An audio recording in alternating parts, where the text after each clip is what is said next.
We're live, pal. Welcome to Go for the Pin. Go for the Pin Wrestling Review Show. With your boys, Mikey Q and King V, aka Ember Moon Knight, aka Michelle McCool Running, aka Summer Ray Charles, Mikey Q and King V. King V, what's going on, homie? Give your energy and feed that vibe into the world. Mike, you still owe me a chopped cheese. I mean, Hey, Mike.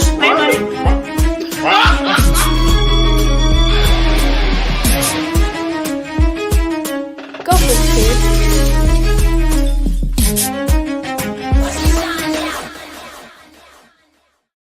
We are live, pal. Welcome to Go for the Pin, episode 91, with your boys, Mikey Q and King V, aka Brie Bellanoche. Because where the hell could you go? oh man. Welcome everybody. I'm showing my ass today. It's all good. That's Yep. what makes Go for the Pin. Go for the Pin. Yeah. And we are living for the moment, as our show title says. Shout out King V. What's in your cup there, pal? Don't worry about it. The fruits of my labor. The fruits of my labor. Ooh. And tonight we are here to talk about Money in the Bank. You know, everything, all of the happenings surrounding Money in the Bank. What a show it was. Very eventful night. We will definitely get to that. Overall, though, what did you think about the show before we get to the specifics? You know, if I can be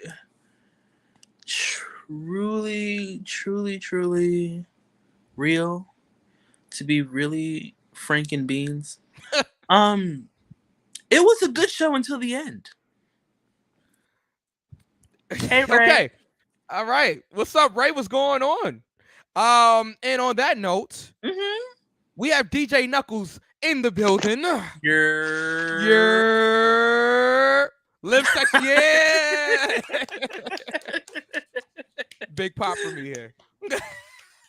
I just want to let everybody know, Yeah. right? Don't that do it. I, me, Oh, here we King go. V, was correct. And I just want you to give me my things. Give me my flowers, you know, my edibles. I'm sorry. I mean, Oh no! Don't remind my- me of no edibles right now. I almost said something, but I stopped. Still trying to get that video. But, taken. All right, but yeah, Got to continue. be more careful. No, but seriously, I was right. Hi. Hello, it's me. I was wondering, you know, after all this time, that we're done. DJ Knuckles, what's going on? What's going on, pal? I have to hand it to you, V. I have to hand it to you. Well played. Well played. Yeah. But when we get to that, I will say how I feel. We're not there yet. We're not there yet, but well played. Well played. Well, since we've already mentioned it, let's get into the show here then. Okay. Let's get. Yeah, I bet you want to get into the show, don't you? My streak is over, but you know, I think. But It you know, is. we'll see. We'll see. so. Is it? Yeah, we'll see. We'll see. Don't. We'll see. Let's wait. PBH, BFF, ID. No, because I didn't really calculate it. I've been like busy like the entire week, and I haven't even calculated it yet. So we're gonna see live then. Okay. All right, let's get right into Money in the Bank, as it says on the screen here. Money in the Bank review, and then we'll talk about everything. Okay, in the opening contest, there was a Money in the Bank ladder match Yes. for the women's championship match contract. Okay, we had Liv Morgan versus Alexa Bliss versus Asuka versus Becky Lynch versus Lacey Evans versus Raquel Gonzalez versus Shotzi. Before we get to the winner and then everything surrounding that, how did you guys feel about this match? Because I have thoughts, but I also have thoughts. To quote Sherilyn, to be real. Okay, so shout out to Delta Sigma Theta Sorority Incorporated, but the match itself, right? Yes. To be Frank Mitchell, Okay. it was all over the place, right? And I know the boys, the girls, the theys, the thems Nah, were saying a lot of things about Shotzi in particular. Talk about it. For as someone who's followed her career, right? Yeah. Everybody can have an off night, right? Yeah. Your favorite singer, your favorite rapper, your favorite musician, however, your favorite performer, right? Your favorite DJ. Your favorite, anybody can have an off Speak night. on it. Your favorite podcaster. Everybody can have an off night because trust me, I've had plenty. So have I. Especially the last couple of weeks. But everybody has their off nights. But the way that a lot of you were really going after Shotzi was really, it was cringeworthy. Mhm. And I'm being nice about this. Considering the past year that she's had, right? Yeah. You know, she lost her father, the person she knows as her dad. Yeah. You know, her father figure, and a close friend. So after not being in the ring for some time because you're trying to put the pieces back together of your life and try to make sense of everything, Yeah. I think Shotzi can have an off night, right? Did the match as a whole stunk up the place? Yes. It was a lot of It sucked. bats. It was a lot. I'm not gonna lie, it sucked. And I hate saying that, like, but it sucked. As a match. Considering who was in the match, with the exception of the MAGA twins, the match was not good, yes. But to know that a lot of you put that solely on Shotzi. No, there's no. Is it because she tripped when she ran up the ladder? Is that one spot? To be honest, Shotzi was a little off, right? And like I said, everybody is entitled to their off nights. Yeah. But considering the past year, even the past year and a half, I think her birth, I don't know who passed first, either the man that she knew as her father or her birth father passed. I'm not sure. I'm not going to pretend like I do know, but you know, both of her father figures are gone. Yeah. So, you know, you're performing really for the first time really in months. Right. It's okay to have an off night. I didn't really say, oh, Shotzi sucks. Like, I've seen her perform before. Yeah. So I know what she's Hip-hop capable of. And it was just really gross. It was really gross how people really ran. I don't want to say ran her off Twitter, but you know, she deactivated her Twitter, which I understand. You don't want to deal with all that negativity and shit. And you know, shout outs to Alexa for really standing up for Shotzi also. Yeah. Because it was a scary. Now that spot, and you know what spot I'm talking about, that spot where Alexa looked like she fucked her whole back up. Yes, it was scary. I'm trying to think of the spot. Maybe I can't think even. It has something to do with Alexa and Shotzi on the ladder, and something happened, and Alexa fucked up her whole entire back. And was it the help me out here. The Sunset Flip Bomb? Yeah, was it the Sunset Flip Bomb? I thought that was Liv. No, Liv was the one that did that. It was another. Regardless, there was a spot where Alexa landed on her back on the ladder, and it was rough. You know, I mean, considering the type of match that you're in, you expect some of these spots to be rough. Yeah. But at the same time, blaming that solely on Shotzi, come on, y'all. You know, I get it. There are people that you like, people that you don't like. And you want to troll them on social media. I mean, you want to be the mean girls that you weren't able to be in high school, and it's fine. You know, maybe you need a little bit of what's that called? Therapy, to get that fixed. But at this, yes, it folded origami. But it was it was just the way she's okay, right? Yeah, she's fine. Because I don't want to laugh. She's fine. Okay. But It's just the way that a lot of you really went after Shotzi and Shotzi only. Shotzi was the only one that was a little messy during the match. Okay, let's. I think all of them had their All of moments them, where, yeah. where it was just sloppy. The Like, match wasn't the best. it wasn't good. Let's call it sucked. Can we like it stop was- being like, it sucked? I I'm loved, trying but you to know, be politically correct it here, sucked. and you The- know I'm not.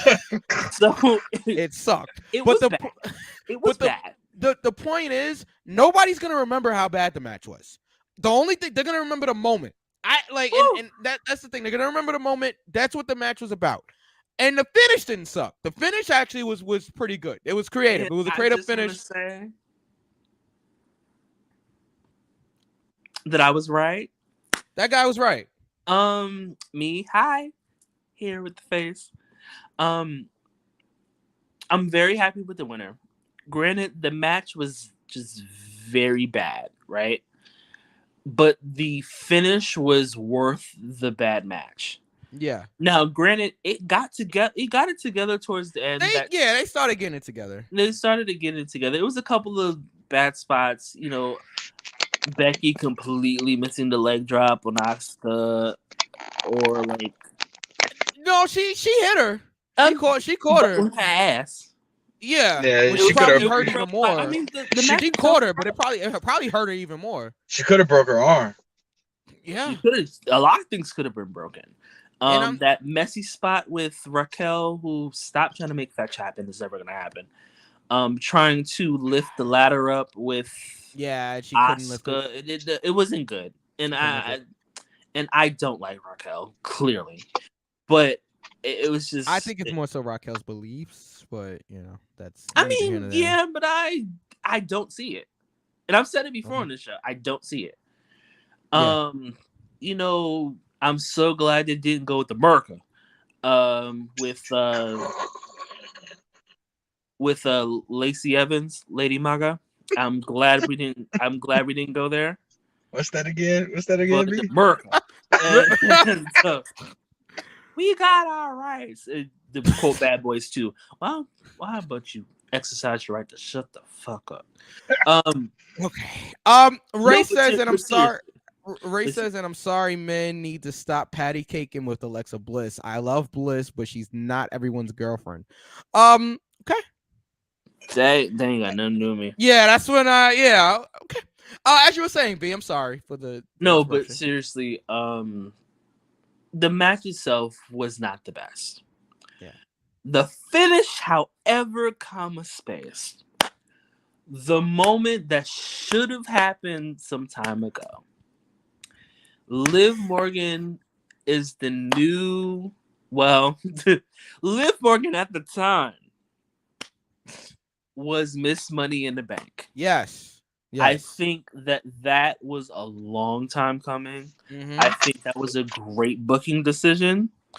I think that, the subsequent actions after that was great. And, hated the match, loved the finish. Yeah, it sucked. It got better, but it sucked. You pretty much hit the nail on the head there. Everybody's dark horse? Well, no, it was actually V's pick. This is his first pick. Yeah, my And we're pick was we're Liv actually about Morgan. to hear My it right dark now. horse was Shotzi. Yeah. Liv was my dark horse. No But Katy yeah, Perry. let's. Okay, wait a minute. All right, you're showing us too many results here. You gotta yeah. bring it down just a little bit. Just a little bit. Yeah, There it is. Just a little bit. Liv There it Morgan. is right there. Yeah. Yep. There it is. Liv Morgan Right win. Yeah. There it is. All right. For the people listening, can you please read the results of the women's Money in the Bank match here? Well, should be Frank and Beans, care of King V. I will give credit where I get my sayings from. Thank you very Yeah. much. Yeah, unlike other podcasts. Shade, but yes. Yeah. Where's my umbrella? Where is it? Oh, Yeah, anyway. well, I don't need any more in this cup. Hey, listen. Okay, all right. Okay. my cup's empty, guys. I might need a refill. Yeah. Just put what's your girl's name? from AEW. Uh-oh. What's your girl's name? One of the baddies. What's her name? I forgot her name. Layla Hirsch. No. One of the baddies, Kiera Hogan. Yeah, just put Kiera Hogan's thing on there and go get you a drink. All right. No. Hey, Kiera. All right, yeah. Go ahead. V is the only one to legitimately get this right. Now, if we want to be specific, Ray, me, and Mike could get half points because we got Liv as a dark horse. Ain't no such thing as halfway crooks. Oh man. But yeah, V was the only one to get that right. Congrats, V. And got it right on the head. Yeah. I didn't think they were gonna do it. I didn't either. I wanted Liv to win so badly. I just didn't think they was gonna pull the trigger. But you know what? Let's start giving it away. One, she came out here like in tears. Yes, Liv's emotion when she first walked out there. I'm like, oh shit, she's gonna win it. I saw it. You know what I'm saying? Yes. But that was the first thing. The second thing was commentary. When Cole said she's so used to being the bridesmaid and never the bride. Man. I said, oh, they're gonna do it. You know what I'm saying? I was like, they're gonna do it. Which shout out to Cole and Pat McAfee, by the way. But I'm just gonna say that I enjoy them so much, and I do not break them up. Which probably means they'll get broken up in the draft. I know, but you can tell that they're having I feel like Cole's is having a resurgence. Yep.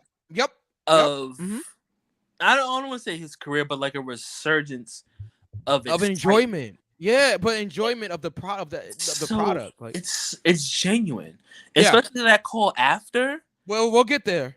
Get there because he didn't know. Rona, he didn't know. He didn't know, and Pat didn't know. He knew that she was gonna win Money in the Bank. ... He didn't know. Oh, but he didn't know. ... Yeah, exactly. Yeah. We'll get there. Bobby Lashley defeats Theory to win the United States Championship. At first, this didn't make sense. Wait a minute. I do want to say something about that women's match. Yeah. Please. I'm sorry. No, you good. It's your show. But I agree with you. The match wasn't good. Yeah. And I agree with V also. The result was amazing. Yeah, definitely. It's just, and I'm gonna give you my explanation to why I'm with you, Mike, when I say I just thought she wasn't gonna do it. Yeah. Because it took this long. Yeah. It's like this should have happened a long time ago. I agree. And all of us who are like wrestling aficionados, if that's how you want to put it, and we watch the product and we follow these professional wrestlers. Yeah. And throughout their entertainers, whatever you want to call it. That's the best part of it. And we follow their career. Yeah. It's just like, well, damn, if you ain't gonna do it for her now, then you just ain't gonna do it. Yeah. And it's a lot of people that were thinking about or had that way of thinking a year ago, 2 years ago, 3 years ago. That they're superstars, pal.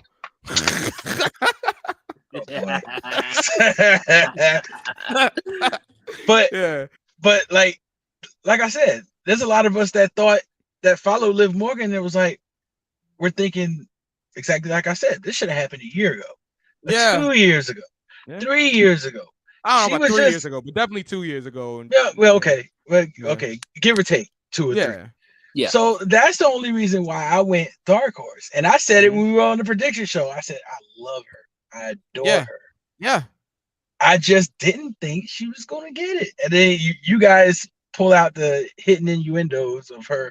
I didn't catch her entrance. If I'd have caught her entrance, I'd have been like, "Fuck, she's gonna." When she first came out there, she was so emotional. Like, watch it back. Right. I'm gonna watch it back once we get down here. And they call it boo boo face. Like sometimes when somebody's going to lose, Alexa used to be really bad at that. Like if Alexa was doing a job, she's gotten way better. But like Alexa used to have that face on. If she knew she was gonna lose, you could tell she was gonna lose before the match even started. You know, so Liv kind of had the opposite of Boo Boo Face. Yeah. You know, it's like, all right, I'm gonna win, and she was trying to fight back like tears. So watch it back when we're done. I'm gonna watch it back. But I'm so happy for her. Yeah, for her winning Money in the Bank. I think and I think I've said this last week or the week before. If they wouldn't have pulled the trigger for Money in the Bank, Royal Rumble. That was really gonna be my, like, honestly, she was gonna be my pick to win the Royal Rumble. Mm-hmm. And Alexa with the crying face. Yeah, pretty much. I'm so happy for her. Like, I legit, like, almost knocked down my laptop when she actually grabbed the briefcase, because I was just like, oh, this is for real. Oh, this fucking happened. And, you know, it's been a while since, I mean, not since Bianca winning. Right. At WrestleMania. Not even at WrestleMania and the Royal Rumble. Have I been so happy for somebody to win. Right. Because it's one of those things where it's like, she deserves it, man. Yeah. I mean, not even just the deserving. It's like, she's working hard to improve. Yeah. You know, she's working her ass off. You see the improvement. Yeah. And she's working with people, you know, working with Asuka and working with Sasha and working with Naomi and working with people who are her senior, you know, in tenure, and keeping up.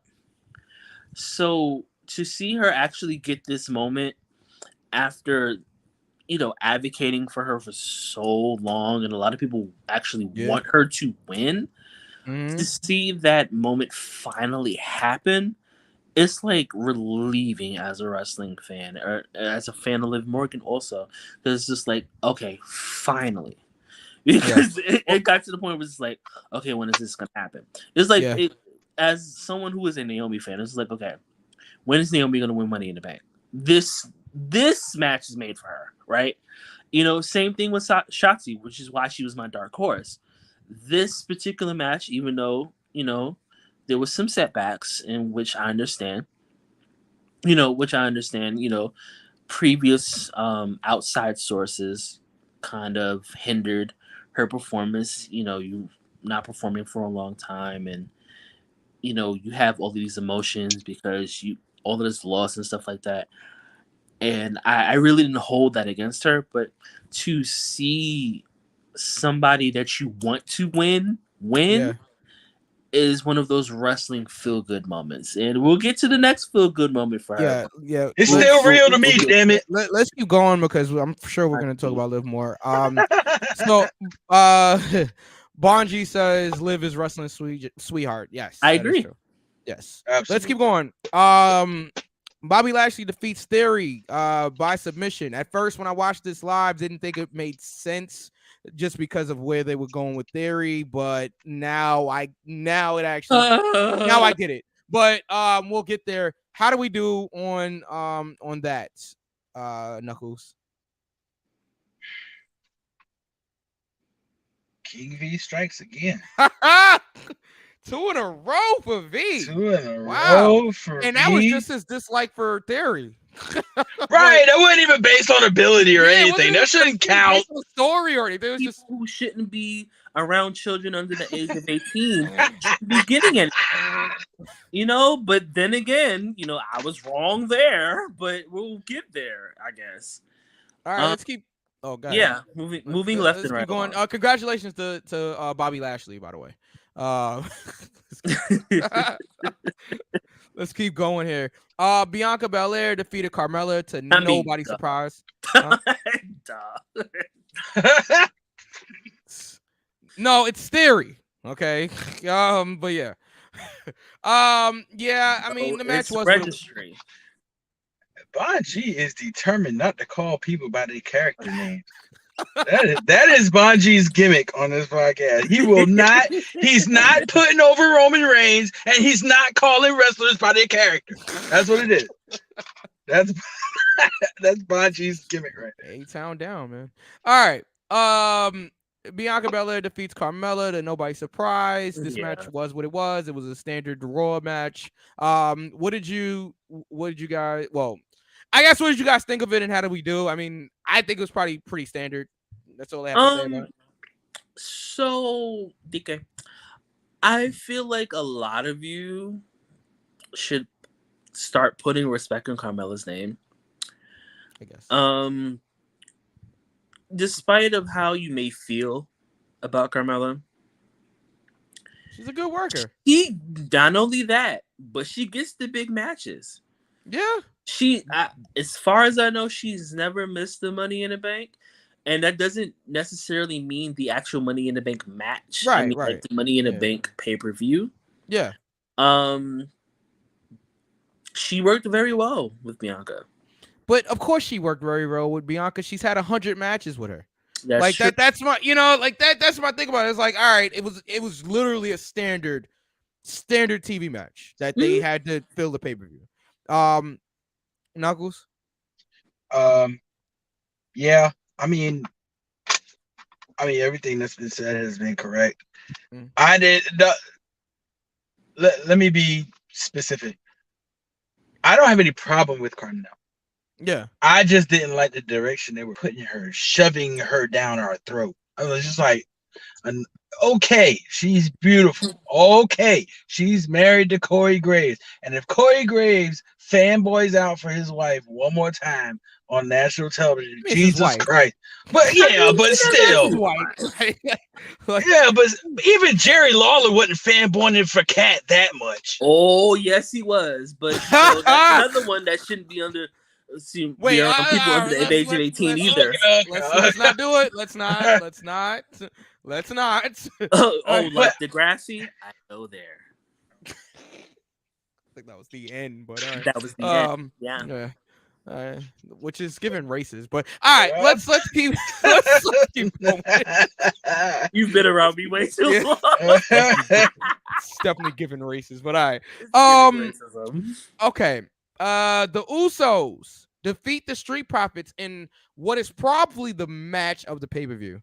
Almost match of the year. They tore it down. Definitely one of the best tag team matches of the year. I mean, I know FTR would have an argument for that, but what a match. Based upon WWE only. Yeah, but Lawler was fanboying for every female. Yeah. This is a creep. What do you expect? So yeah, this I'm about match, to tag team match. unplug. Yeah. It's tag team match. Wow. Knuckles, what did you think about this before we go to V? Listen, I said it months ago. Yeah. Anytime you put the Usos in the ring, you're gonna have a good match. Yeah. That's just where they as well. And I was getting to that. Yeah. Anytime you put the Usos in the ring, you're going to have a good match. That's just the level they're on right now. Mm-hmm. But then you just sit there and you want to say, all right, well, we're going to make you shit yourself. Yeah. The following contest for one fall. Yeah. And you put the Street Profits with the And you put the Street Profits with the Usos. Other than FTR. Yeah. Those two probably put on the best tag team match I've seen in a long time. Definitely this year. Definitely. And WWE did it right. They gave them time. Yeah, 23 minutes to be exact. It wasn't a 9-minute match. It wasn't an 11-minute. These guys gave us false finishes. These guys gave us moves. The Usos were so edgy in this match. I wanted to hate them. A lot of cussing going on. A lot of profanity getting thrown around. The referee even said, "Hey, Jimmy, watch your language." I was I was like, "Oh, okay, so we out here." Hey, shit. Yeah, there's a lot going on out there. But I know what New Day versus Usos. Yes, thank God. But yeah, but I know what's to come though. Do you? Yes, I do. All right, hold that thought, V. What'd you think of this match? We're gonna go back to John. On the same page. I would definitely say WWE wise, match of the year. Absolutely. Yeah. Absolutely. I was only one team is black here, but Oh, sorry. Yeah. Anyway, no, but I really think that was match of the year. Tag team match. Holy shit. No. I'm saying match of the year, not tag team match. No, I'm saying match of the year. Wow. To me, it was that good. Very strong argument. It was the false finishes. It was everything. It was the ending. Yeah, that was great. Why the fuck You the know- match ended? It was just everything put together by both teams. A lot going on out there. What the fuck Well the put match? together. My shorty was hot. Okay, Montez was hot, Yeah. I loved it. but it was so good. Yeah. I have nothing left to say. They have to run it back. And at this point here, this shit right here, nigga, this shit right here. It's got the chronicle. Oh. Anyway, no, but honestly, I think that they have to run it back and give us a stipulation. Yeah, definitely. I think Usos and Street Profits have ascended above a regular tag team match. I got it. It gave us. You got it? Okay. Hold that thought. No, I'm gonna let V finish. No. I know he wasn't done. Go ahead. Wait. Hold on. Okay. I want to say the only issue I had with the match is that at no point did I think the Street Profits was actually going to win the match. I think that was just that smart fan thing in me. Because, even with the force finishes, it was great, and the crowd bought it. And that's really all that matters. Mm-hmm. The crowd popped for every one of those force finishes. Me, at one point, I was just like, I don't buy it. I mean, I think you know what? Tez hit a frog splash at one point. I was just like, okay, wait a minute. And I think they worked me. I think I had actually said, all right, they worked me with that finish. I think it was one force finish because they did a couple. But one force finish with Tez hit a frog splash, I was like, oh, they're going to do it. But after that, I'm just like, all right, I didn't buy any more of the force finishes. I'm just like, all right, the Usos going to find some way to retain. I did not think about the shoulder being up until the 3 count happened, and it looked like Tez, at the first shot that we saw, it looked like Tez had kicked out, or his arm was like he was trying to kick out right after the 3, but it still looked like a 3 count. Right. On the replay, that's where you could clearly see his shoulder was up at 1. Yeah. So I just want to say that. I think I brought this up the last time. I think I knew that the Street Profits were going to win, but I also said that this is planting the seeds of the end of the bloodline. Go ahead, Knuckles. Ooh. But go ahead, Knuckles. Oh, no, I think he went in a different direction. I know, but yeah. Sorry. Go ahead, Knuckles. My bad. Go ahead. No. I thought you were going to say something else, and then you said something else. Said SummerSlam rematch. Oh, I'm sorry. I thought you were going to say one thing, and you didn't, and you threw me a little bit. But, my bad. you good. Because, you referenced that last week about the end of the bloodline, and I agree with you. However, I think I know where you're going, Knuckles. Go ahead. I'm going to let you say it, though. Give me SummerSlam. Give me SummerSlam. Yeah. Give me 2 out of 3 falls. The The Usos will win, and you'll see the end of the Street Profits. As soon as you started talking, I said, I think that's where we're going. No. Yes. Montez Ford. 9. Montez Ford is good enough for a solo run. Let's stop doing that to Dawkins. Okay, this is where this is the problem. Everybody, hold on, because what Knuckles said is exactly what everybody's saying on the internets, that Montez Ford is going to be a huge single star, and then we all just forget about Dawkins. No, I ain't say huge. Say huge. Well, you said a single star, but yeah. Who's getting the most pull out that team? you never know in these situations. I think that Tez definitely has it, but let's not do that to Dawkins. They're comparing.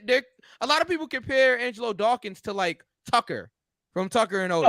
No. And I don't think but I've seen it. I've Way seen the more comparison. talented. No, I've seen the comparison. That's and an I think insult. Dawkins is really talented. Dawkins is not a Marty Jannetty, right? I don't think so either. But they're treating him like so. You know who Dawkins is? Dawkins is Charlie Haas to the Shelton Benjamin.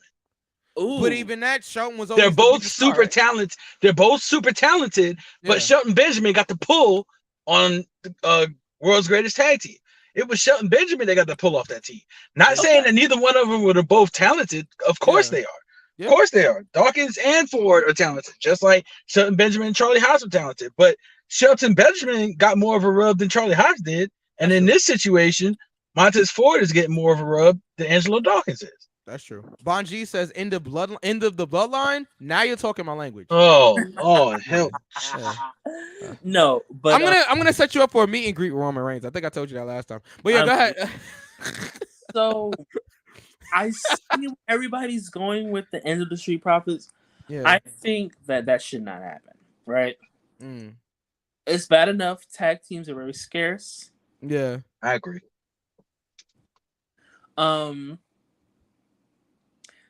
Do I think that Montez can be a single star? Absolutely. Yeah. He has something special, and I'm not saying Dawkins doesn't. Right. Montez has something a little extra that kind of puts him ahead a little bit. But Charisma? at the same time, charisma, you said? Okay. I'm gonna disagree with that because it's so funny how much charisma Dawkins actually has. Yeah. But you never notice it because maybe Montez has a little bit extra charisma. So you don't put two people against each other, right? Yeah. And I think that there's a reason why I said this is going to be the end of the bloodline, right? Let's be real. Roman Reigns has however much time he has, wherever he decides to be full-time, part-time, come back every now and again, work a part-time schedule, which is fun. He's earned that, right? And, God forbid, knock on wood, you don't know how leukemia can work, right? Right.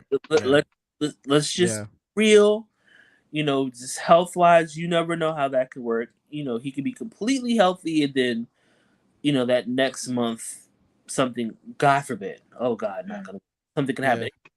You just have to be careful in these situations. And I think that the beginning of the end of the bloodline is where you start, which gives the Usos time to be themselves. It gives Roman time to, get his rightful rest. Yeah. Because let's be real, Roman's been, even when he's not here, he's carrying it on his back, right? Yeah. And the Street Profits, I think the Street Profits, I still don't think they should end it. I'm going to be irritated if they do. But I think the Street Profits have the ability to maybe if they do separate or come, they can come back together later down the line. I don't want to say like a DX, but like a DX situation. They'll be there when they need each other. I think that Dawkins has enough charisma and enough talent to be a solo talent. I think that Montez has that little bit of extra to be a main eventer. And I don't want to say this like, oh, Dawkins is just a mid-card guy. I'm not saying that by any means. It's possible. We do need mid-card guys, though. It's not, not out of the realm of possibility. But saying that, I'm not saying being a mid-card guy is a bad thing. But right. At the same time, Montez has something special. It's so funny that his wife has that same something special. Yeah. It's just you cannot replicate that. Yeah. And I've said this before in the show. I saw it in the beginning. Mm-hmm. Now, I was never one of those people who's like, oh, Dawkins going to be the Marty Jannetty, blah, blah, blah. I never believed that. But I always felt that Montez Ford was something special. Yeah. Ray says no, Tez is getting pushed for a singles run because he even did the pose down with Lashley. I don't even remember that. But anything that involves that wrestler that shouldn't be around children under the age of 18, I really don't pay attention to. Okay. So, Bon G says I like the idea of them coming together down the line like DX. Yeah, I could see that. Like they reunite or something, down the line. Like APA. APA, yeah. Yeah, see that I can do. Yeah. All right, let's keep going, guys. So Ronda Rousey defeats Natty in a singles match, solid singles match, by submission. It was a solid singles match. And I thought they would. They're friends. They train together. So give me 1 second. I want to try to read these comments quicker. Yeah, Urban Revenue can split. Oh Lord. Wow. All right. You guys read it before I did. The Urban Revenue can split at the draft because they do have to pair Montez or Bianca so they can go against Seth and Becky. That could happen. It could. Yeah, it could. All right. So yes, Ronda Rousey retains against Natty. But wait. The Usos match. Everybody got that one right? Yeah. Okay. So Ronda's match. The first part of her match. How do we do? Way to give it away, buddy. Well, me, Ray, and Mike chose Ronda Rousey. Yeah. King V Methy chose Rowdy because V did not want me to put her name down. Deserve nothing. So V's technically also correct. V is correct, but yes. So we all got that one. Right. And so, but let me say this, V, I got to check you here. Oh, real quick. No, but I want to make a point. Okay. Ronda vouched for Liv. Yes. Cashing in. Yep. On her. She almost demanded to win the title. She almost demanded it. Yeah. So, with all feelings aside, if Ronda might not have vouched for this, we might not be talking about what we're about to talk about. That's fair. But at the same time, I still believe that transphobes deserve nothing. I think she apologized for that. And I think she apologized. I'm pretty sure she apologized. All right. So okay. Ronda defeats Natty. We all got that part right. This is something that did we predict this happening? I feel like we started. I feel like Knuckles said I predicted Becky winning, and we all know her for being on Raw. But I predicted her winning Money in the Bank and cashing in on SmackDown. You did, yes, you did. You predicted. So in a sense, you predicted the Money in the Bank winner cashing in on the SmackDown Women's Champion. Yes, you did. Ronda just wants the flexibility for vacation. No, I think she's tired of working house shows. I'll tell you that much. She's probably tired of being on the road. She's like, man, I didn't come back for this. But I'm tired. All right. Well, she's the biggest star on SmackDown right now because the other guy's on vacation. All right. Liv Morgan's music hits. Cole goes crazy, which I loved, by the way. And Pat. Liv Morgan. Wait.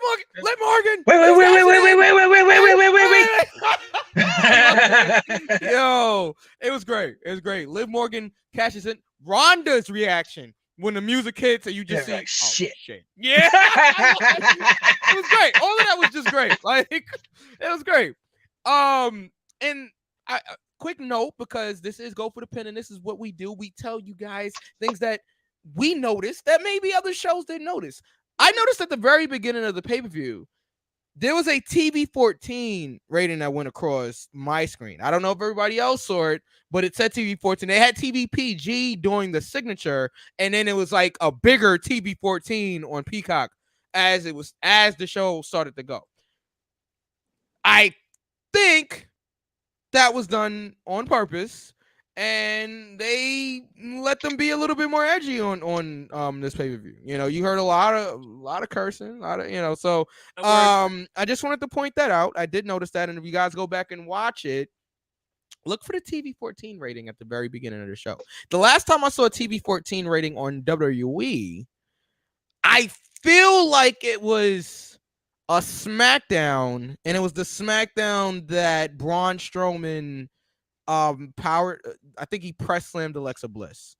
I think that was the last time I saw a TV-14 rating on a WWE show. So just wanted to point that out because this is what we do here. Ronda Rousey gets cashed in on. Liv Morgan comes out there. Ronda puts the ankle lock in, and a lot of people said I've never had more anxiety than when Liv was in the ankle lock. Not gonna Ronda lie, was just like, "Go on, I Liv, said, pass." no, But the Transform deserves nothing. Liv kicks Ronda's leg. She Out of her leg. She kicked the leg out of her leg and then rolled her up 1, 2, 3. Clean this time. Ronda's shoulders was down because the last time they did a roll up finish for Ronda and the women's championship, those shoulders were not down, pal. Right. I wasn't there for that. Anyway.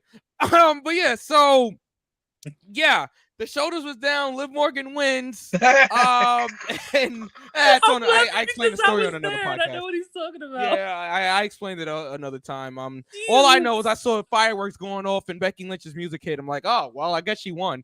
Yeah, she won, pal. Yeah, I guess she won, pal. Can I go? No.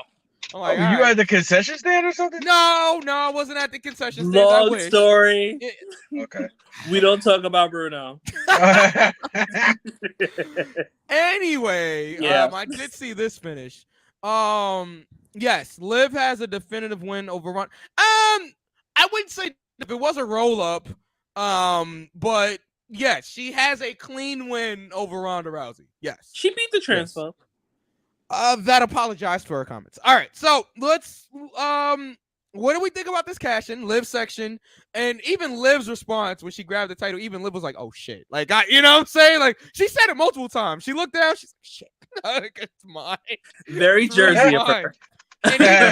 Yeah, and even Very when Jersey. Like Ronda gave her the title, which I thought was a nice touch. I think Ronda did that on her own. And I know people don't like it, the thanking each other in the ring. Like, I think that, like, some of the old school people think that, like, you should do it in the back. I don't necessarily have a problem with it. Because you saw Liv clearly say thank you to Ronda after, for doing that, because she knew what she did for her, so, but anyway, what you guys think of this? Liv Morgan, new SmackDown Women's Champion, go. You go ahead, Knuckles. Oh, by all means. Go ahead. Okay, so I was very nervous at first. Yeah. When Liv's music hit. Yeah. Because it was like the ankle lock, and I was like, no, please, she deserves nothing. And to see that Liv kicked Ronda's leg out of her leg. Out of her leg? God rest her own heart. Yeah. To see that happen in the roll-up, I was like, oh, this is happening. Yeah. Oh, this is happening. Yeah. This is happening. It was, for me, right? It was a very feel-good wrestling moment. Yes. Because I've said this from the beginning. I want Liv to win. Yeah. Like, I'm documented saying this. I want Liv to win. It's just that I don't feel like the company believes in her. Yeah. The people do. Yeah. But apparently, the company did finally. And she got her moment. And to see that she got so much support. Yeah.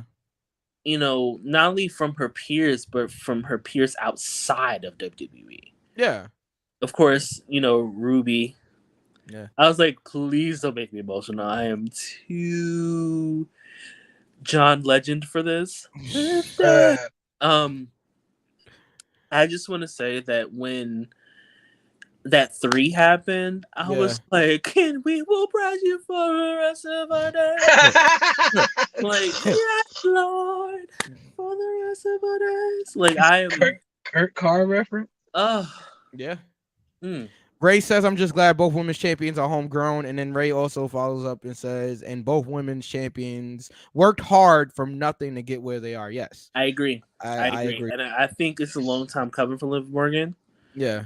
And it was like not just her genuine happiness, but from everybody's genuine happiness.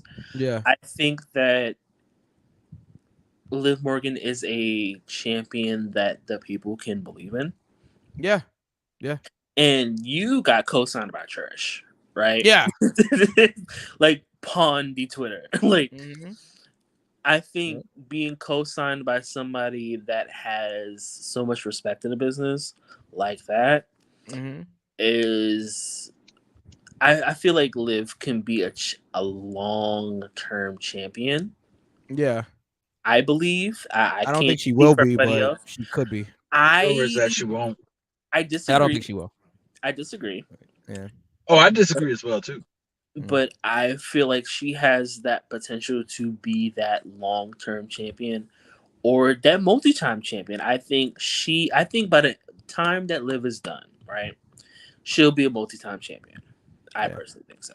Knuckles, go ahead. Let's be honest. I'll be honest. I'll speak just for me. Yeah. I'm so happy that the result it happened the way it did. I just don't like the way it happened. I would have liked to have seen Liv hit her finish. Oh, hit Oblivion. Yeah. Yeah, I would have liked to see her hit Oblivion. Well, because honestly, when she kicked her leg out of her leg and rolled her up, yeah, I really, really was expecting a kick out. Yeah. And then because it was just the way it went, she was like, bam. Ronda's leg was bothered, but remember the story. Natty was working that leg that whole match. Yeah, so I understood the kick to the leg. I understood it. Yeah. And then when she rolled her up, I was like, oh, okay, we're gonna get a kick out, and then we might get Oblivion. But then when the ref hit 3, I was like, oh shit. Yeah. Yeah. Like that delayed reaction. I was like, wow, a kick in the knee and a roll up. I will say that. Yeah. Right. And this is going to be the first, last, and only time on Go for the Pin that King V will give that. Right. Ooh. Yeah, cut off. Yeah. That transphobes work with Natty. Oh no, I'm never letting that go. That transphobes work with Natty doing the Shawn Michaels pose. Yeah. Yeah. In the sharpshooter. In the sharpshooter. I will say that was great. On Bret Hart's birthday. That was great. And now that I'm finished doing that, yeah, I can move forward. Okay. Okay.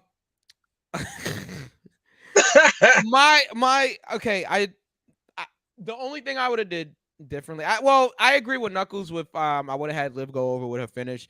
But I also feel like they have now for the last like 3 Money in the Bank cash in with the women, it's all been like within 24 hours of them winning the briefcase. I don't like that. I actually like when Carmella held the briefcase for like 8 or 9 months and then she kept teasing, she's gonna cash in, and she didn't. Now I get it, she's a heel. I understand that, or was a heel at the time. It's but I don't know. I feel like you kind of kill a story in that sense, like when you have them kill the cash in right gimmick. away.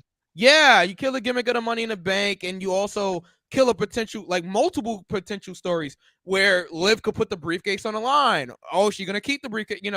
I think with the Money in the Bank briefcase, especially, like, I look at some of the best like runs with the briefcase, like when Edge first had the briefcase and he waited almost a year, to cash in. Carmella was one of the better Money in the Bank briefcase holders. Yeah. Dolph Ziggler. These are some of the better Money in the Bank, winners, because they waited. They waited. Seth Rollins, of course. Yes. He waited to cash in. He had the greatest cash in of all time. Exactly. So that's my only issue with, like, the Money in, not with Liv winning, just with the Money in the Bank being cashed in so early. That's fun. You're not wrong. Yeah. Not wrong. I thought that they were gonna, like, wait, because my whole thing is like, okay, because I've always thought that Liv would win, right? Yeah. I thought they would do Bianca and Rhea when she's healthy. Yeah. Have a SmackDown superstar go over at Royal Rumble. Liv cashes in a Rhea at WrestleMania. That's what I was thinking they were gonna do. I think that Liv should have gotten that moment. There was a lot of discourse upon the timeline when it came to the Women's Money in the Bank ladder match. Yeah. And winners always cashing in either that night or 24 hours. Yeah. And I think the only person that I know of, and please correct me if I'm wrong, that held it for as long as they did was Carmella. Yes. Which is why I personally think, even though Liv right now is my favorite Money in the Bank winner, Carmella had the best cash in. Yeah, she cashed in on Charlotte, I believe, like the night SmackDown after WrestleMania. Yeah. So after the Iconics beat up Charlotte, and that actually led to believe it or not, this all led to the Becky run, because Charlotte was mad that Becky didn't come out there to help her, and Becky was still a babyface at the time. So this is all, it all led up to Becky's monstrous to run at the top here, and that she's still on. But yeah, that's all. So, okay. Ray says, I would have loved for Liv to work harder for that win, so it would appear that at the rematch Liv has a chance. Yeah, I don't know what's gonna happen with this rematch. I will see. But yeah, I don't know. And Bonji says even Brock Lesnar waited. That's true. That is very true. But you know how they treat the women is very, very different how they treat the men. But we'll get there. That is correct. We will get there. And of course, before we leave the Liv conversation, we have to play this, and it's from her Instagram. One more time for the people in the back. No. All right, we're live, pal. Golly, botch. Women's champion. Oh my gosh. I'm the motherfucking. All right, Liv. All right, Liv. Take the girl. One more time for the people in the mezzanine. Motherfucking SmackDown Women's champion. She is. She's the motherfucking SmackDown Women's champion. We love Liv. All right.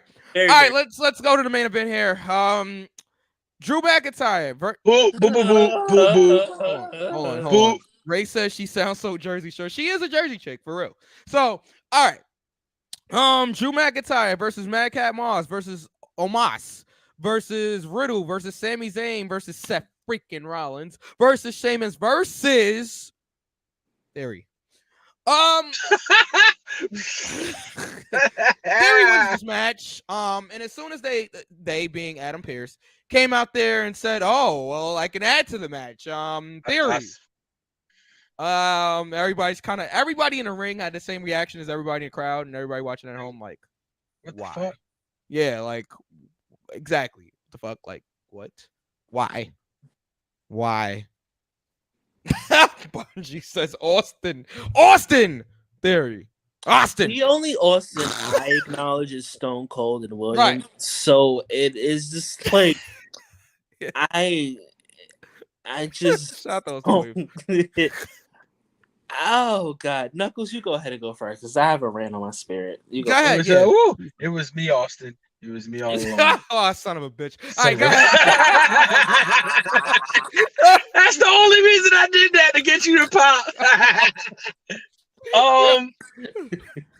I completely, unequivocally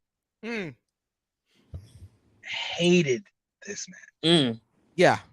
I hated every aspect of it.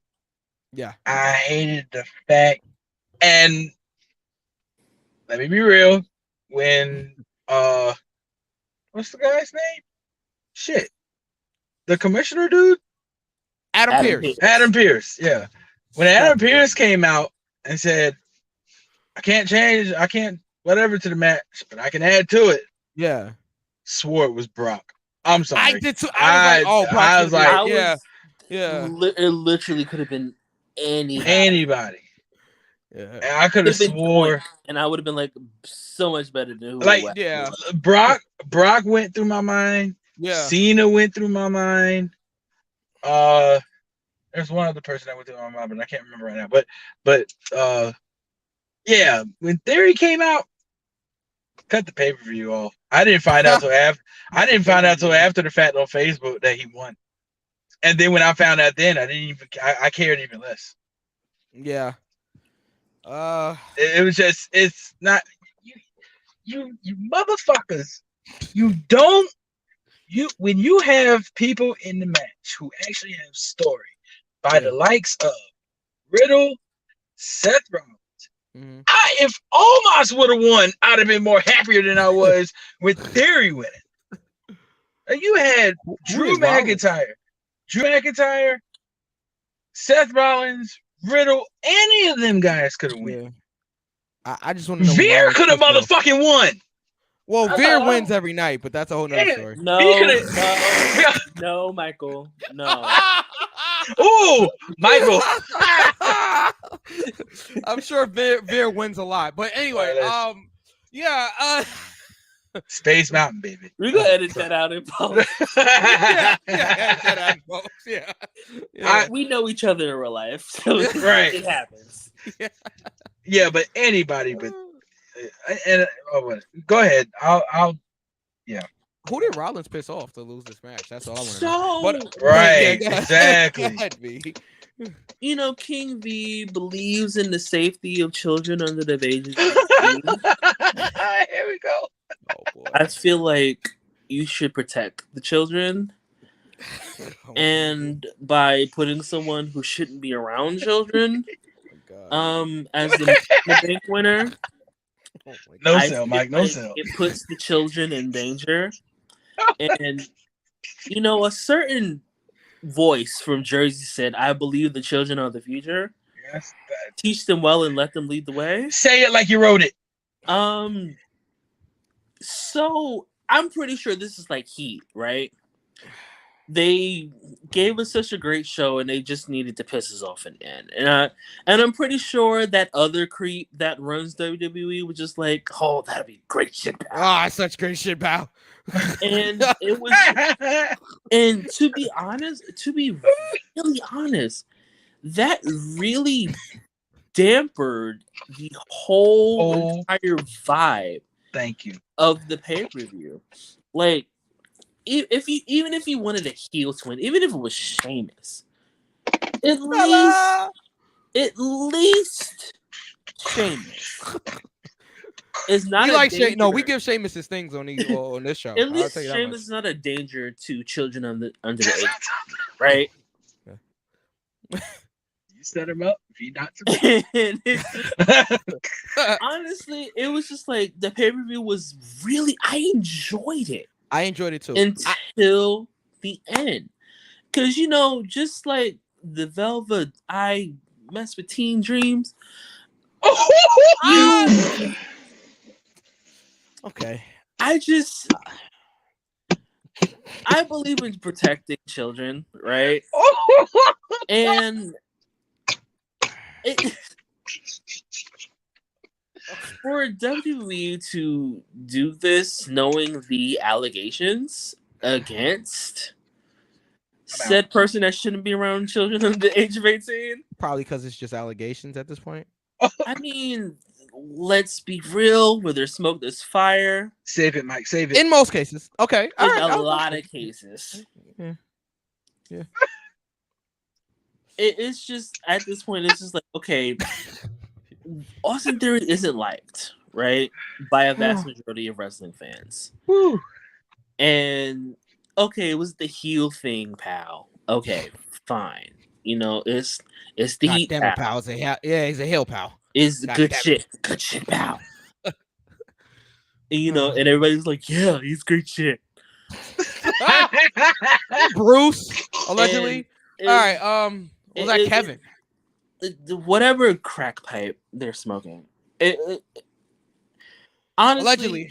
Besides me not liking that creep, it was just like one of those things, like, even if you wanted to go heel, right? If you wanted a heel to win, there was so many better heels.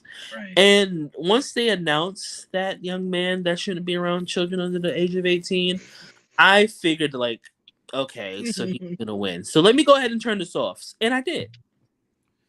Wow. Okay. I just want to say how well paced the show was.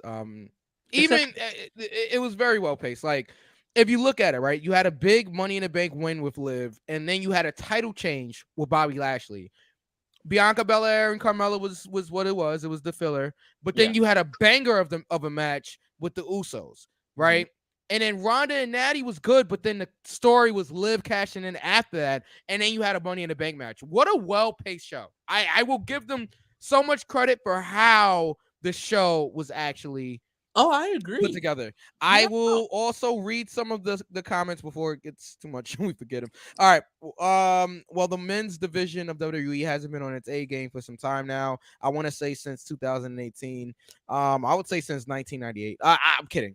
So this doesn't surprise me in terms of the men main event. I'm joking.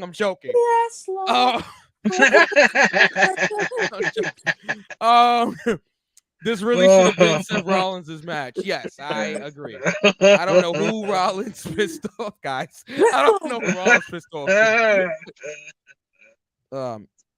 Oh, my mic's on? All right, we good. Yeah, right. So we're live, pal. We're live, pal. But yeah, Theory winning. I think, you know what? I think Theory won to lose, I guess. I think he's whoever he cashes. I agree. Yeah, because even look at other people in the match, and we will move on because we're already like late here on the East Coast. But yeah, Drew McIntyre doesn't need to win because he's already facing Roman Reigns at the Castle show. Seth Rollins, I feel like he should have won this match, but yeah, I think Rollins needs to match the most. After putting over Cody for 3 straight pay-per-views, you figure this is his thank you, his reward. And not just putting him over, having 3 bangers of a match with Cody Rhodes. 5-star match in Hell in a Cell, and Cody was injured, so right. Like what a match. Sami Zayn also could have won this match. He has a story going on with the Bloodline. I think that would have been a nice surprise that Sami Zayn actually won the match. Now you have a whole nother story. Get what I'm saying with the Money in the Bank briefcase here? You have a whole nother story with Sami Zayn. But I think the only reason why they didn't make Sami Zayn the winner is because he already proclaimed that he was going to sit on it. I think that would have been more interesting than Theory winning, but yeah, you're right. Anything would have been. Winning would have been more interesting than Theory. Yeah, I thought you was going to do a run-in, but I was safer for the children. Rollins needs to join the Kiss My Ass Club. Again. Okay. There that was from Bonji. Thank you, Bonji. Theory must have done some. All right. Wow. All right. Yeah, let's get out of here. All right. Yeah, that was Money in the Bank. What did we think? And Well, we we already will said that you praise felt you like for the rest of Oh man. All right. So yes, I know you guys are taking into account the finish of Money in the Bank, but as an overall show, like I said, I already said that I thought it was a well-paced, well put together card here. What do you guys think about the show? What are we giving this here? And Bonji and Ray, please feel free to participate.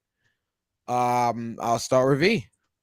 So to be really frank, Ocean, I would give it a near fall. I'm with you. And it would have been a 3 count. It would have been a 3 count. Yeah. They'll start a fire over there. If it wasn't for, a certain person that shouldn't be on Sesame Street. Yeah. For none of the Muppets, Big Bird, Grover, Snuffleupagus. Not Snuffleupagus. Oh man. Nobody that brings joy to children should be near Austin Theory. And I stand by that. Okay. All right. Knuckles. What do you give this show?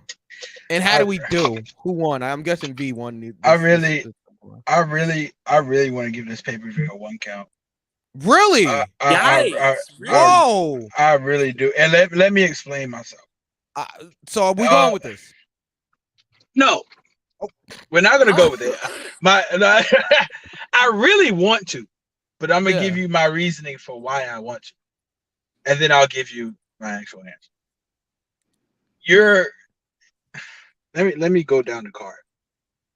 Usos, Street Profits. Bang. Yeah. Edge of my seat. Ronda and Natalia with the cash in. Wonderful. The cash in itself. Liv winning Money in the Bank. Yeah. Wonderful. I'm on a high. I'm like, hell yeah. Then Liv ends up winning the title. Yeah. Hell yeah. I'm on even more of a high. And then you shove that bullshit in my face. I don't think as long as I've been watching wrestling, that I've ever cut a pay-per-view off before it ended. I don't think I've ever done that. So for me to have to cut it off because I just hated what I saw, that would have made me give it a 1 count. But I am not going to discredit the Usos. I'm not going to discredit the Street Profits. I'm not going to discredit Liv Morgan. I'm not going to discredit Ronda Rousey and Natalia for the match that they had. And I'm not going to discredit the other participants in the men's Money in the Bank. Yeah. So I'll give it a 2 count. Okay. Before I put the 2 count on the screen, Ray says he tapped out after the women's Money in the Bank match. I have to go back and watch the rest of the matches you guys are talking about. It's WWE, so I give it a 0 count. Well, okay. And then that was Bonji. Bonji just says nah. He says for Liv, I give it a 1 count. So I'll put your 1 count on the screen there. John is giving Knuckles, sorry, well, live pal is giving it a 2 count. Listen. Okay, let me give solidarity. So Vincent gives it a near fall. Yikes! All right. Well, Michael gives it a near fall as well. So we just breaking kayfabe out here today, huh? Yeah. Oh man. Fuck it. Still real to me, damn it. Again. Yeah. Well, it was real to Liv, and it was real to me when she won. So right. All right. Now it's Money in the Bank. Woof. After an hour and 15, almost 15 minutes of talking about Money in the Bank. All right. Raw happened. We'll run through it real quickly. Yeah. What's up? Knuckles. Oh, you give Raw 1 count. No. We're live, pal. No. I have to seeing how I felt the last prediction show. Yeah. I just have to say this. The winner of the match and new. Ah. What are you calling this? The GFTP World Prediction Champion? Yeah, World Predictions Champion. King V 5-1. Wow. Good job, V. Very nice. Yeah. You know, I would just like to connect. First of all, thank God connect.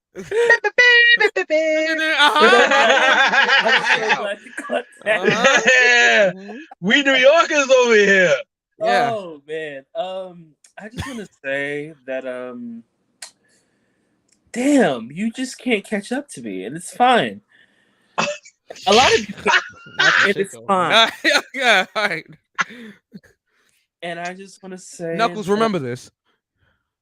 I'm the best there is. Oh, the best there was, and the best that ever will be. Damn! I just quoted my favorite wrestler of all time. And I just want you, ladies and gentlemen, boys and girls, those who are not binary, to know that none of you niggas.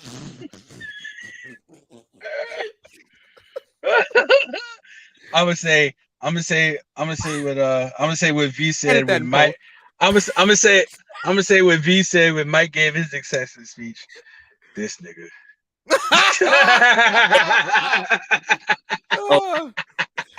Moving left and right along. What's the next pay-per-view? SummerSlam? I got this. I'm gonna get back. I want my rematch. All right.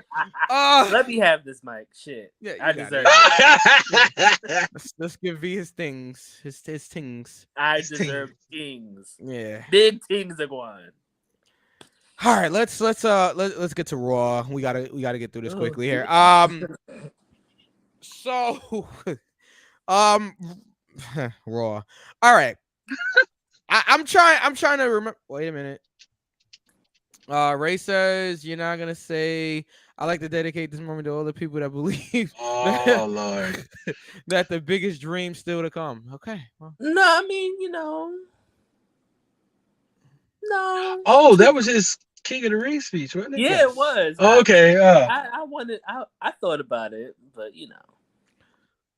Well, I thought. That is it the next pay-per-view? Ring of Honor definitely for Dishonor. We're probably not going to cover that. I think it is the next pay-per-view. I think I'm going to watch that. Yeah, we're probably not going to cover that. I watch highlights. Maybe. But I think it's headline. I think by Leaf Through versus Samoa Joe. I believe for the Ring of Honor. No, the world title might be. Yeah, Gresham is fighting. Yeah. Gresham is defending his world title. And I see Gresham turning. Yeah, I see the little seeds being planted because he's being forgotten about. So we'll see what happens there. Who is he facing? I really don't know who Jonathan Gresham is facing at Ring of Honor. I don't know either. For his world title. Raw. Yeah. Wait. Fear. Also, no, it's not. No. It's not. I don't like Ring of Honor. I've gone on record of being one of the biggest Ring of Honor fans.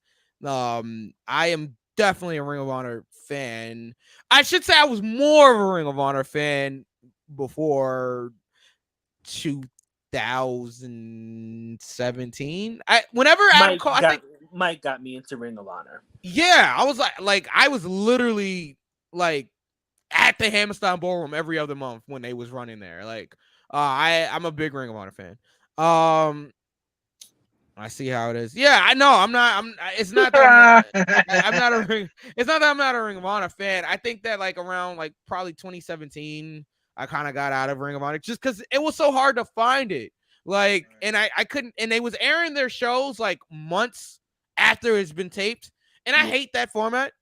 Like, but yeah, once Adam Cole left Ring of Honor, I kind of stopped following it. I think Adam Cole came into Ring of Honor probably like 2017-ish, around there. I mean, came into NXT around like 2017, 2018. I believe 2017, I think.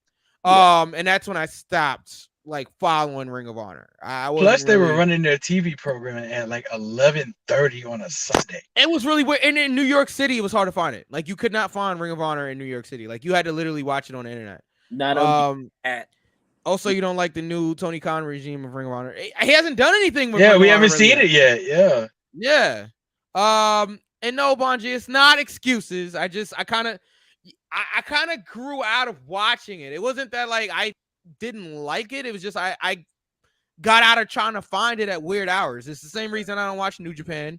Like, yes, yeah, I said it on the show. I don't watch New Japan Pro Wrestling. I watch what I see like on the internet. You know what I'm saying? Like, if it comes up on my Twitter feed or whatever, like, I'll watch it. But I don't religiously follow New Japan Pro Wrestling. I just don't. It's not easily accessible for me. And I don't have New Japan World, I believe. I think it's New Japan Pro Wrestling World, I believe is what it's called. Yeah, it is.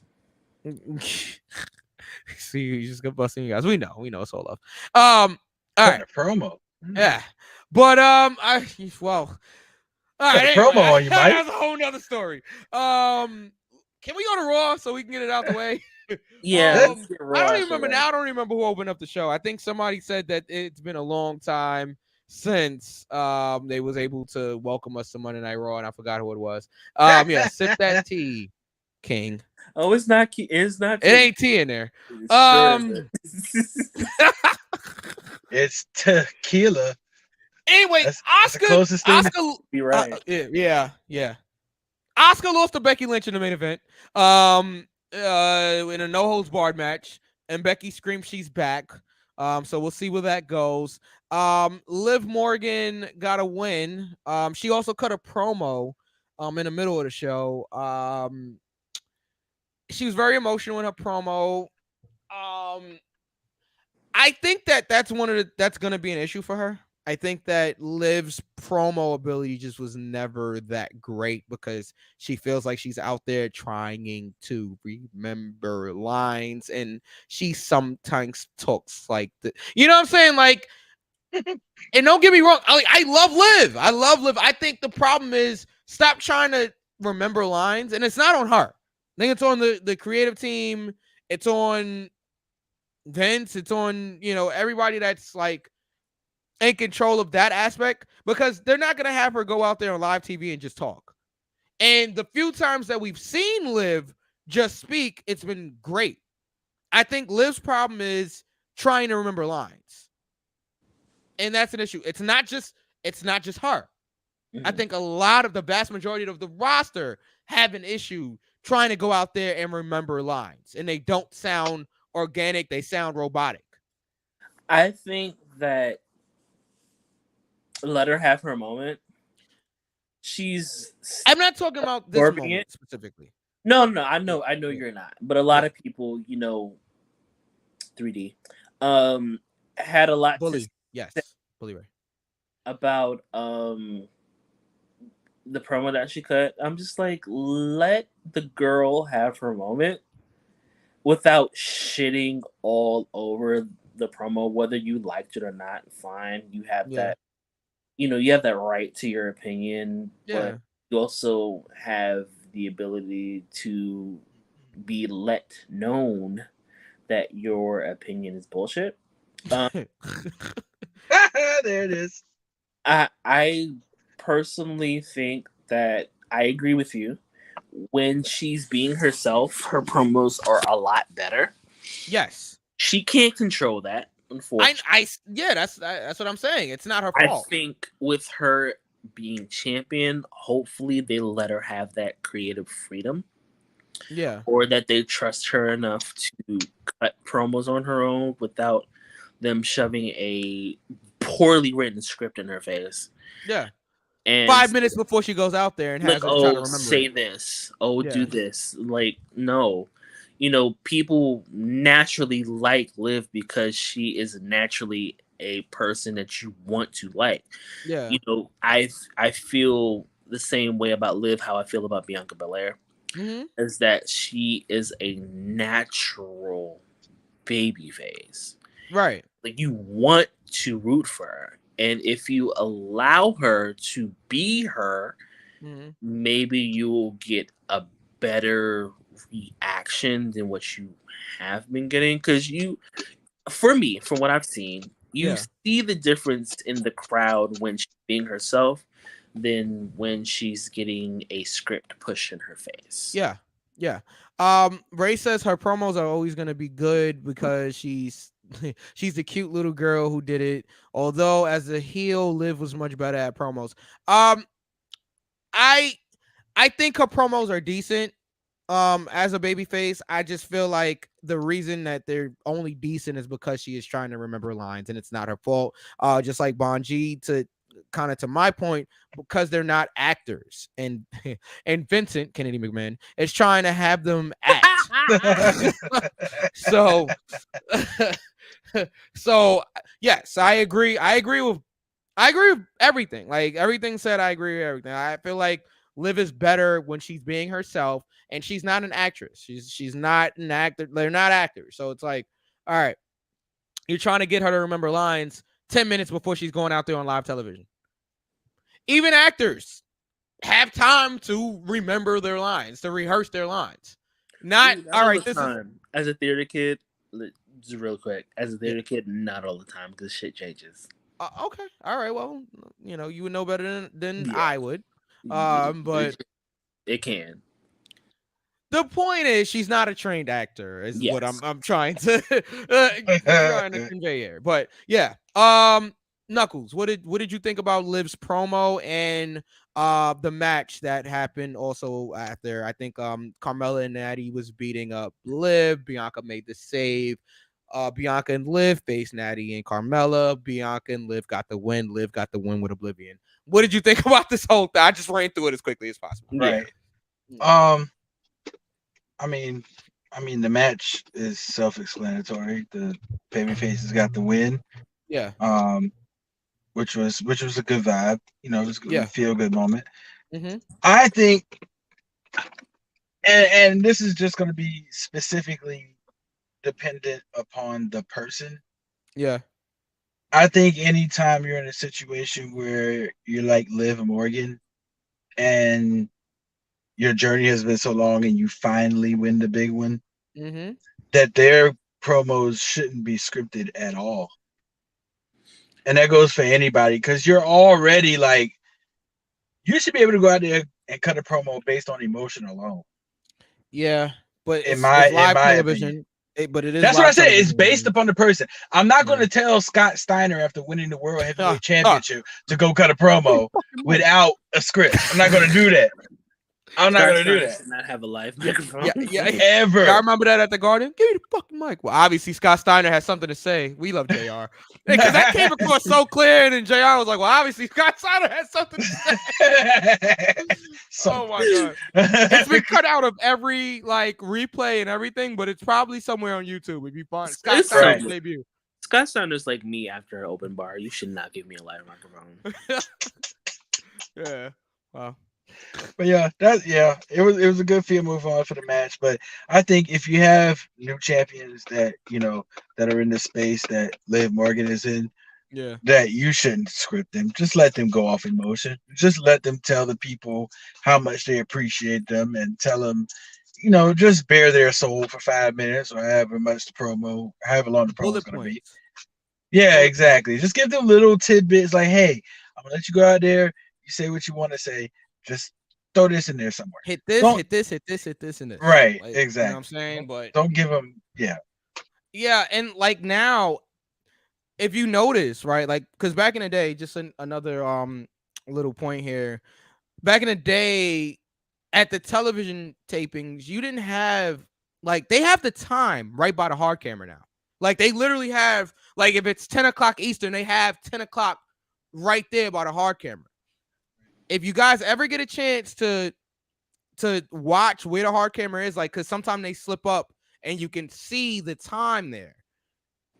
They know how what time it is and how much time they have left for the match now. Back in the day, you didn't have that time there because there was fans there. Like you didn't have the time in the arena. So if you go to a show, Knuckles, you're going to AEW. I don't remember them having that time there, but I was sitting on the same side as the hard camera. So I don't know where your seats are, but if you're able to see, I would be sitting. The entrance would be to my left. So that means be able to see the hard camera. Yeah, so that means, and I'm kind of down below, so the hard camera would be behind me. It'd be behind you. Okay. Yeah. All right. Yes. So look to see if they have it, but in WWE they have it. The point I'm trying to make is they have the time that they all right, if you're given 10 minutes, you can see, all right, it's 10 o'clock Eastern. I have 10 minutes for this promo. Give me 1 second. I just want to read some of this. All right. Bonji says they should script it like a reality show. Tell them bullet points. Yeah, they used to do that back in the day. And Ray says, yeah, AEW has the time. They did it for LA. So everybody that's been in the crowd knows what I'm talking about now. That now they have the time for the wrestlers, which I think it's good, but it also kind of gives it away for the live crowd because just like the wrestlers can see the time by the hard camera, everybody in the front rows can see that time also. So if you know that it's, let's say 9:58 Eastern for AEW, you know the match is about to end. They about to get out of there. Yeah. So, but I think the wrestlers can use that to their advantage. They don't really need a time check anymore because they can look at the hard camera side and they can see it. So I think it would be fine to let them go out there and say whatever they want. This isn't just for Liv Morgan, this is for anybody, like not whatever they want, but like in the realm of, okay, this is what we need out of this promo. Here's your bullet points. Just go out there and do it. So, all right. I'm trying to think of anything else that happened on Raw that was actually worth talking about. I don't think there is because we still got to get to AEW and the show's been going. I know V is just like, V is just like, all right. It's just love taking me over. That was a little flat. Okay, it's also 12:47 Eastern time because I can see the time.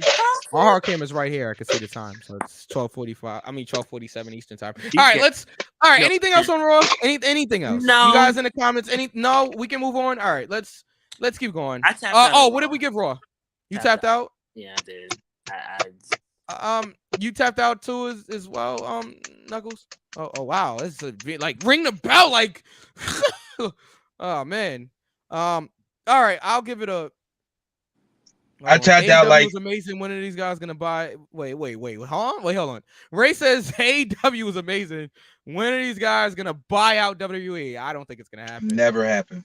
Yeah, I don't think it's gonna happen. I didn't tap out of that. Oh, I was gonna say something rude. Never mind. Go ahead. Keep going.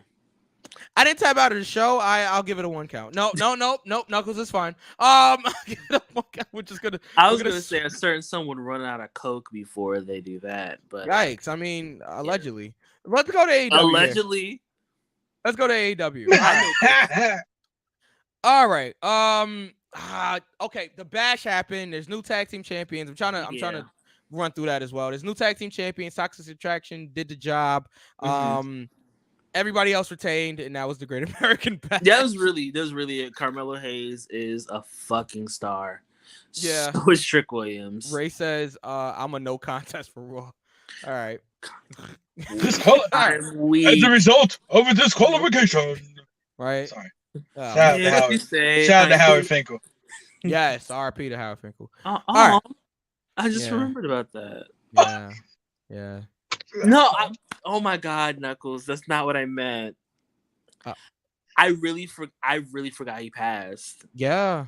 I really forgot he did. I'm a no contest for NXT as well. All right. Guys are not feeling NXT 2.0, huh?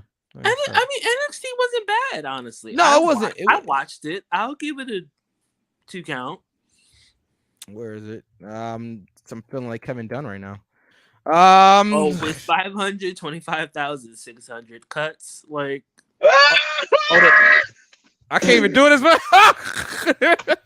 No, you're gonna make me dizzy. Not do that. Ooh, we are live, pal. We are live. All right. Let's go to AEW so we can get him out of here. It's okay. Oh man. I give it a 2 count as well. Yeah. Ray, you watched the bash? Boy, it's hot here. Whew. All right, I guess not. All right, AEW. AEW opened up with a street fight. Scorpio Sky with American Top Team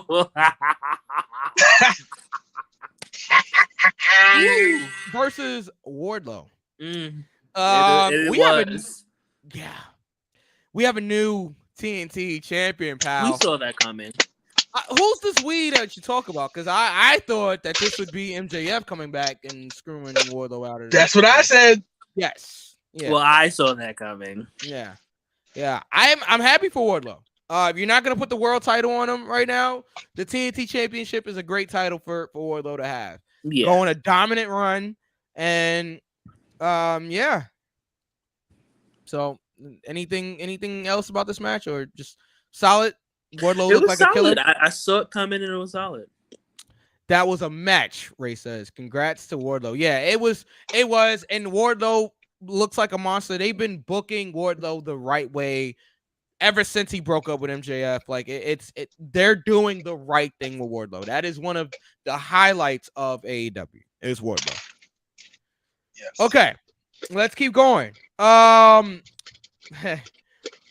Keith Lee refused to sign a petition to have Swerve taking out of AEW because smart Mark Sterling was trying to get Swerve removed.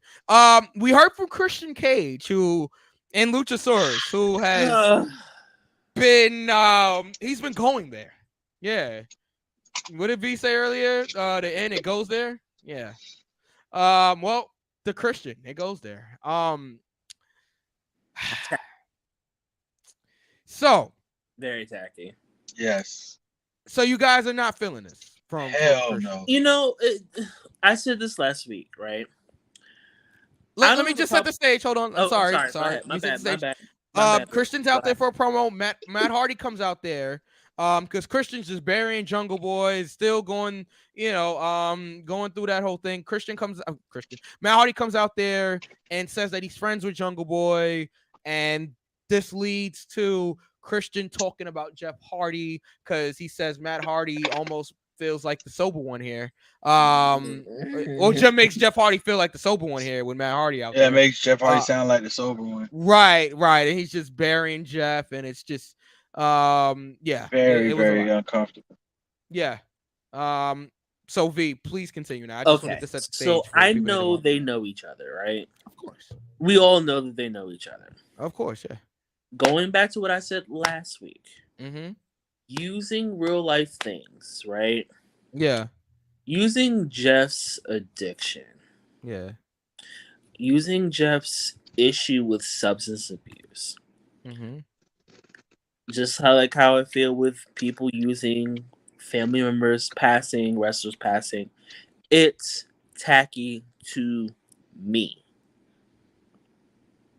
I'll read this. Well, I think you have to put it on the cokehead, quote unquote, Tony Khan, allegedly. But I honestly think we've seen and heard. That's Coke's was. But moving forward. But I honestly think we've seen and heard worse in wrestling for years. That's true. It's true, however. Yeah. Absolutely right. However, comma space. I just feel like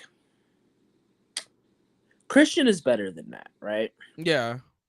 It's cheap. It's cheap. That's what I'm saying. Is cheap and tawdry. To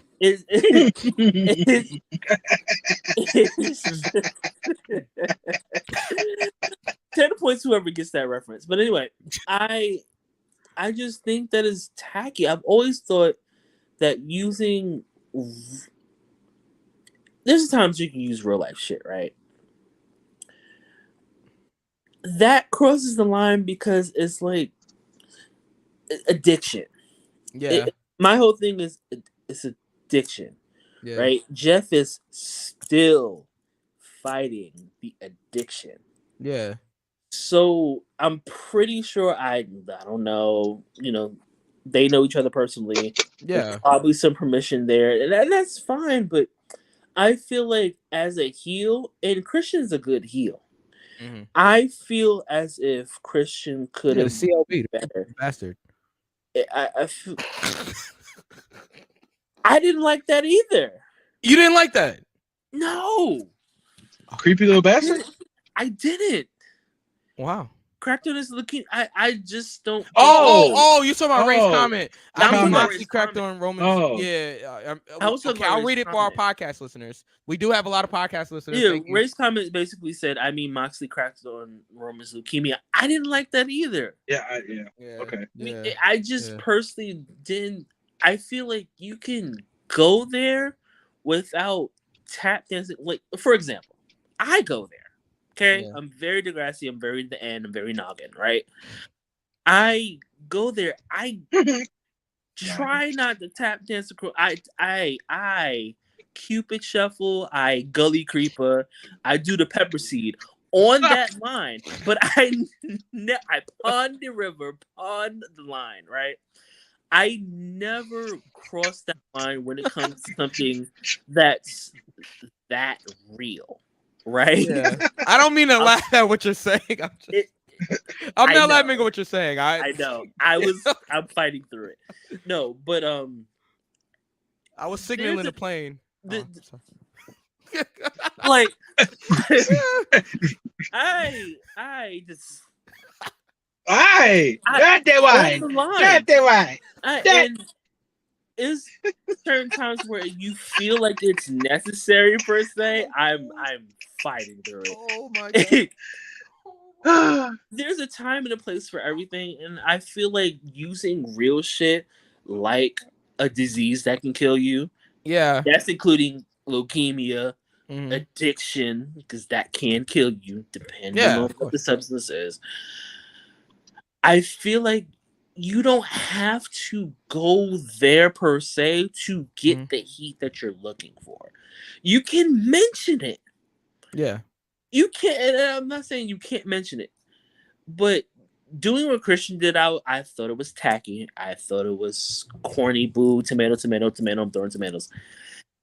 I just feel like you can go there without crossing the line. Yeah. And that's just me. It made me feel uncomfortable. I'm not gonna lie. It was thank uncomfortable. you. It was uncomfortable. I was uncomfortable. Like, okay, you want to heal promo? It was like, ooh, shit, ooh, ow, ooh. Yeah. I was uncomfortable. Yeah. But that's just me. Yeah, go ahead, Knuckles. I'm be real brief about it. Him cutting the promo on Jungle Boy about his dad. I think we all made it very clear how we felt about that. Yeah. But I see a little bit of a difference here.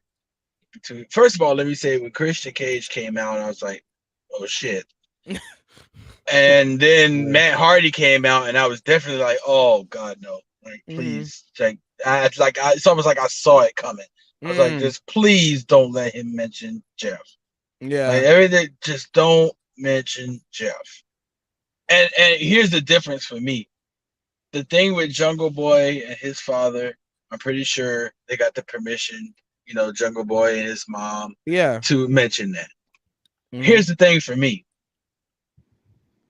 Christian and Jungle Boy and his family don't go back over 20 years. Right. Yeah. You've known Jeff and Matt and their family way before AEW was even thought of. You were putting on 5-star ladder matches with these guys, along with the Dudley Boys. At least 25 years. At least 25 years. Yeah. You would think that fuck asking for permission. Yeah. Don't even ask for permission. Don't bring it up. Yeah. Because if you've known somebody for that long, case in point, the two of you know each other for about that same amount of time. 25 years. Absolutely. 25 some odd years. Yeah. We had that discussion when I interviewed you guys. Yeah. But there's certain things when you've established a relationship And I'm pretty sure that the four of them meaning Matt, Jeff, Christian, and Edge, but I mean Edge doesn't factor in because he's not there. Yeah. But you don't go there. Right. Because it's like that's almost like a family bond when you know what I'm saying? And they've gone on record before saying, oh, Edge and Christian, they're like brothers to us. And Christian and Edge said the same thing about the Hardys. Oh, yeah, they're brothers to us. We love them. You don't do that. Whether you're trying to get heat or not. That's just a little bit too personal for me. And like it was disgusting. So I'll put this perspective out there. It is a television show. Yeah. Like I think that because yes, it is what that promo was. It was based on real life events. That's what made it uncomfortable.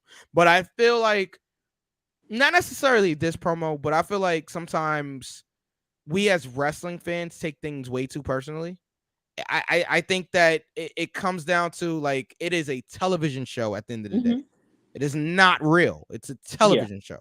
Yeah. And I think that's but the reason being, and I'm not gonna get too like deep into this or whatever, but I think like when you see an actor on television, hold on, I see where you're going. When you see an actor on television, like you don't give me any random actor like that played in any movie. Like you don't see that person and say, "Oh, that's so and so from." You might say that that's so and so from a television show, but that like Brad Pitt, right? Brad Pitt walks down the street. That's Brad Pitt. He's not whoever he played in the last movie. It's Brad Pitt. But if you see like Christian Cage, you're not thinking, "Oh, that's Jay Russo, whatever his last name is." That's Christian. That's Christian from wrestling walking down the street. I think we, as fans, sometimes take like we're too. It's too personal to us. It's too like close to home for us. When at the end of the day, it is a television show, and a lot of these people we don't know personally. That you're right. I think that's really what one of the issues is. And I'm not necessarily talking about that promo because I still think it's distasteful, but I think like I'm not gonna sit here and be mad at Christian for the promo. Like it's a television show. No, I'm not saying, and I'm not saying you guys are. I'm just saying that like it's a television show at the end of the day. I'll read Ray's comment here. I don't know. I feel like it's wrestling and it blurs the lines, which makes the fans wonder. I'm not disagreeing. I think you have a point. I think most fans want the lines blurred. I think that's what a lot of fans look forward to is like the blurring of the lines of, oh, was that real? I think in wrestling, the stuff that happens behind the scenes is more interesting to wrestling fans than what happens in the ring. Yeah. And I think that may be one of the issues with wrestling. There's a lot of issues with wrestling, but I think that's one of that. But I think that's one of the other issues that we care more about the behind the scenes. Like, how many questions I get a day about Sasha and Naomi? I don't know. Until one of them tell us, I don't know. But they care more about what's going on than what's in the ring. Yeah, go ahead, Knuckles. So do you think Christian went to Jeff or did he go to Matt? Probably Matt, if I had to guess, but I so then that throws a whole nother wrench into the plan. How does Jeff feel about this? Yeah, it's true. Yeah. I mean, and I get where you're coming from, Mike. And I'm just, yes, us as wrestling fans do internalize a lot of things, right? Yeah, that's the word I was looking for. And it's like, I'm just for example, right? Let's say me and you, Mike, are wrestlers, and I'm cutting a promo on you, right? Yeah. And I use something personal. Yeah. Hell of promo. I'm not gonna put your business out there. No, yeah. So, okay. I say something personal. Yeah. Of course I'm gonna ask. Right. But in the back of my mind, I was like, is this heat really worth it? Mm-hmm. And it's like that's my point. And it's like a vice versa type of thing. Like if you cut a promo on, I almost put my business out there. No. Yeah. Something personal of mine. Yeah. And I'm like, sure? Question mark. I know because I know you personally, right? Because we Yeah. know each other. We know each other in real life. A Yeah. lot of you don't, but Yeah. I know your whole thing would be like, because I know you, and it's like, would this heat really be worth it? Yeah. Yeah. Like, it is going below the belt like that really worth it? Right. And for me, it's just like, because I'm human, right? Mm. I do internalize shit. Yeah. So my whole thing when that promo was cut, I'm just like, damn, what if Mike cut a promo about me and fill in the blank? Yeah. Or something that's personal to me. Yeah. If I give him this permission, I put that on myself, but at the same time, that's still gonna sting because that's personal. Of course it is. And yeah, God, sorry. It's just like, yes, we do internalize a lot of things as wrestling fans, but at the same time, we as fans do see these people as human now. Right. Because a lot of us, when we were younger, it's just like, oh, they're athletes and do this and do that. And I think as us, ooh, that didn't sound right. With us as adults, we now feel the feelings because a lot of us are in tune with our emotions, especially over these last 2 years. Yeah. And it's just like, okay, if I say this, if I do this, is it really worth the heat that I'm looking for? Is it really worth this that I'm looking for? And I get as to why I still don't like it regardless. Yeah. But I see why people are like, well, it's just a promo and these people know each other in real life. And that's true. Yeah. That's absolutely true. But at the same time, it's just like, okay, you know somebody for 20 plus years. Yeah. You guys are wrestlers. You are a heel and you're cutting a promo on this person that you've known for a long time. Yeah. You say something that's below the belt. How would you feel as that person's friend, even though you got that permission, right? And it's just like, okay, at what point is the heat worth it? That's just going back. Yeah, I get what you're saying. Because I wouldn't want somebody talking about a parent, Yeah. that has passed. I wouldn't feel comfortable with that. With a sibling, with a significant other, I wouldn't want anybody putting my personal business out there, and now you have all this access to me. Unless they're actually a part of the story. Like if they're actually there, like, and they're a part of the story, then I can kind of understand that. But for somebody that's not even there, like Marco Stunt did an interview about just about to bring that up. Oh, you heard it or you saw it? Yes. Yeah, I saw it too. And Marco Stunt basically said that he didn't know because they asked him, was he asked or was he told that Christian was going to bring his name up during the whole thing with Luchasaurus when Christian was like, you remember what happened to Marco Stunt? And, like alluding to the fact that Christian got Marco Stunt fired in storyline. Marco Stunt didn't know that Christian was going to do that. Now, Marco said in storyline, it makes total sense. Yeah. He's like, yeah, I mean, of course it makes sense. You basically came to the group after I was gone from the group. And in story, it makes sense that you got me fired. Like, that makes sense. But in reality, we know that's not true. Yeah. And whatchamacallit, my name hasn't been mentioned on television since October.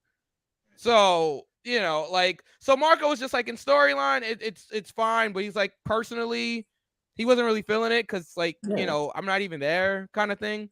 Like, I might be misquoting him a little bit, but that was basically the idea of that was the gist of it. Yeah. Ray says, I think Christian, more so the company, went to Jeff and asked for permission. However, we never know that. We don't know that. However, this does make me wonder, why didn't Tony go after Moxley and his drinking issues in a storyline as well? Moxley's a top guy there. I don't know. I don't know. I can't answer that. Still goes the whole thing about blurring the lines. Like, okay, so where is the line? Does it only matter to people who are top talent, or is it for everyone? You know? Yeah. So and let's be honest. Let's not sit here and act like names elude me tonight. The rapper from the Acclaimed. Oh, Max Caster. Yeah, let's not sit there and act like Max Caster ain't blur no lines in some of these freestyles he be doing. Well, before he'd be getting he's gotten way very better. I think he's gotten way better now because he actually screened his promos before he goes raps before he goes up there. You know how I feel. Yeah, but before, like before he got into his trouble. But now, no, his promos have been like screened, and you know he's gotten a lot better at being just overly like, you know, offensive. Yeah. He's not as offensive anymore. So you know, but yeah, you're right. You're definitely right. Knuckles. So what Knuckles said. All right, let's keep going. All right. The Butcher and the Blade lost to Keith and Swerve. They're still planting the seeds for that for Swerve and Keith Lee. After the match, Powerhouse Hobbs and Ricky Starks came out there. Basically, they want a match, you know, against Swerve and Lee, and this brought out the AEW World Tag Team Champions, the Young Bucks, and they're gonna do a triple threat here. Give me 1 second here. Nice City. Wait. This guy. Oh man, yeah, you did. You said this guy gets to see Young Bucks, Powerhouse Hobbs, and Swerve Strickland and Keith Lee live next week. It's gonna be awesome. It's gonna be awesome. Tell your girl to get out of my mention, trying to get me down. Okay, I remember that line. I definitely remember that line. But see, that wasn't even the craziest thing that I've heard Max say. Like that was, and I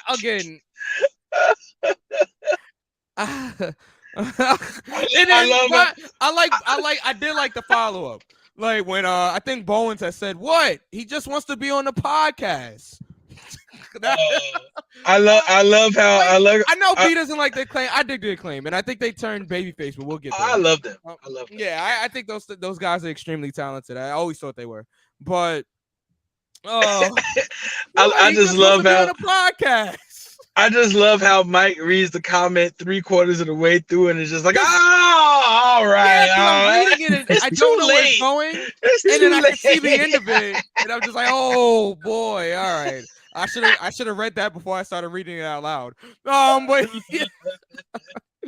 Oh man, I saw oral sessions and I'm just like, yikes. All right.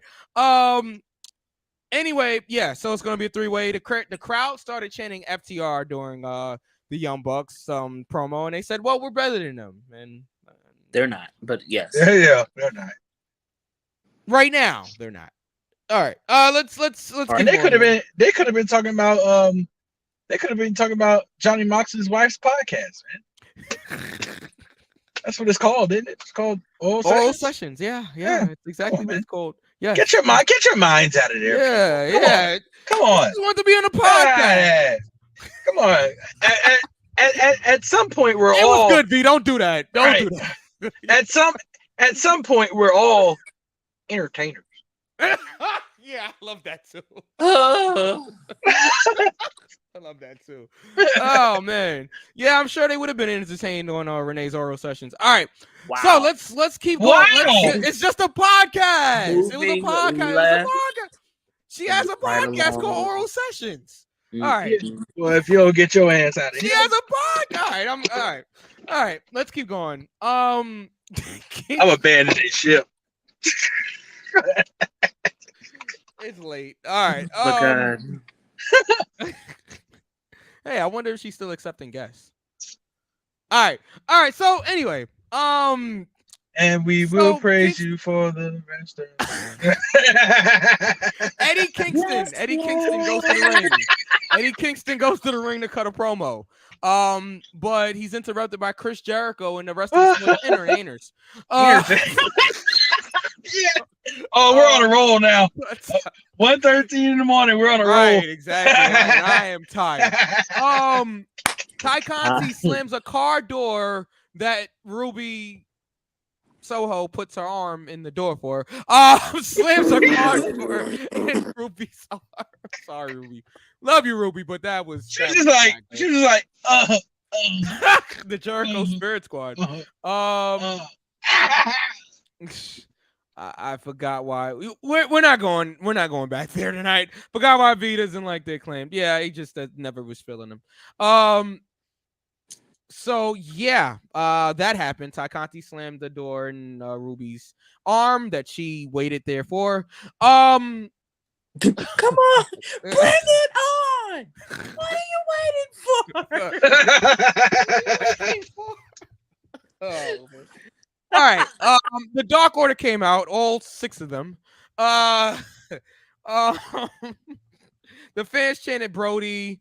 And Evil Uno said that they're staying together because we all know that Alan is no longer there. A couple of people are not there anymore. Cole Cabana still works for the company, but I don't think he's in Dark Order anymore. Yeah, they lost a few people, so now it's just down to 6, well, 5 and -1. Would that be 4? No. Sorry. Wait, I missed it. I'm missing something here. Quick What math. would make it 4? Quick math. Well, okay, we got John Silver. -1 add 5 would be 4. Sorry.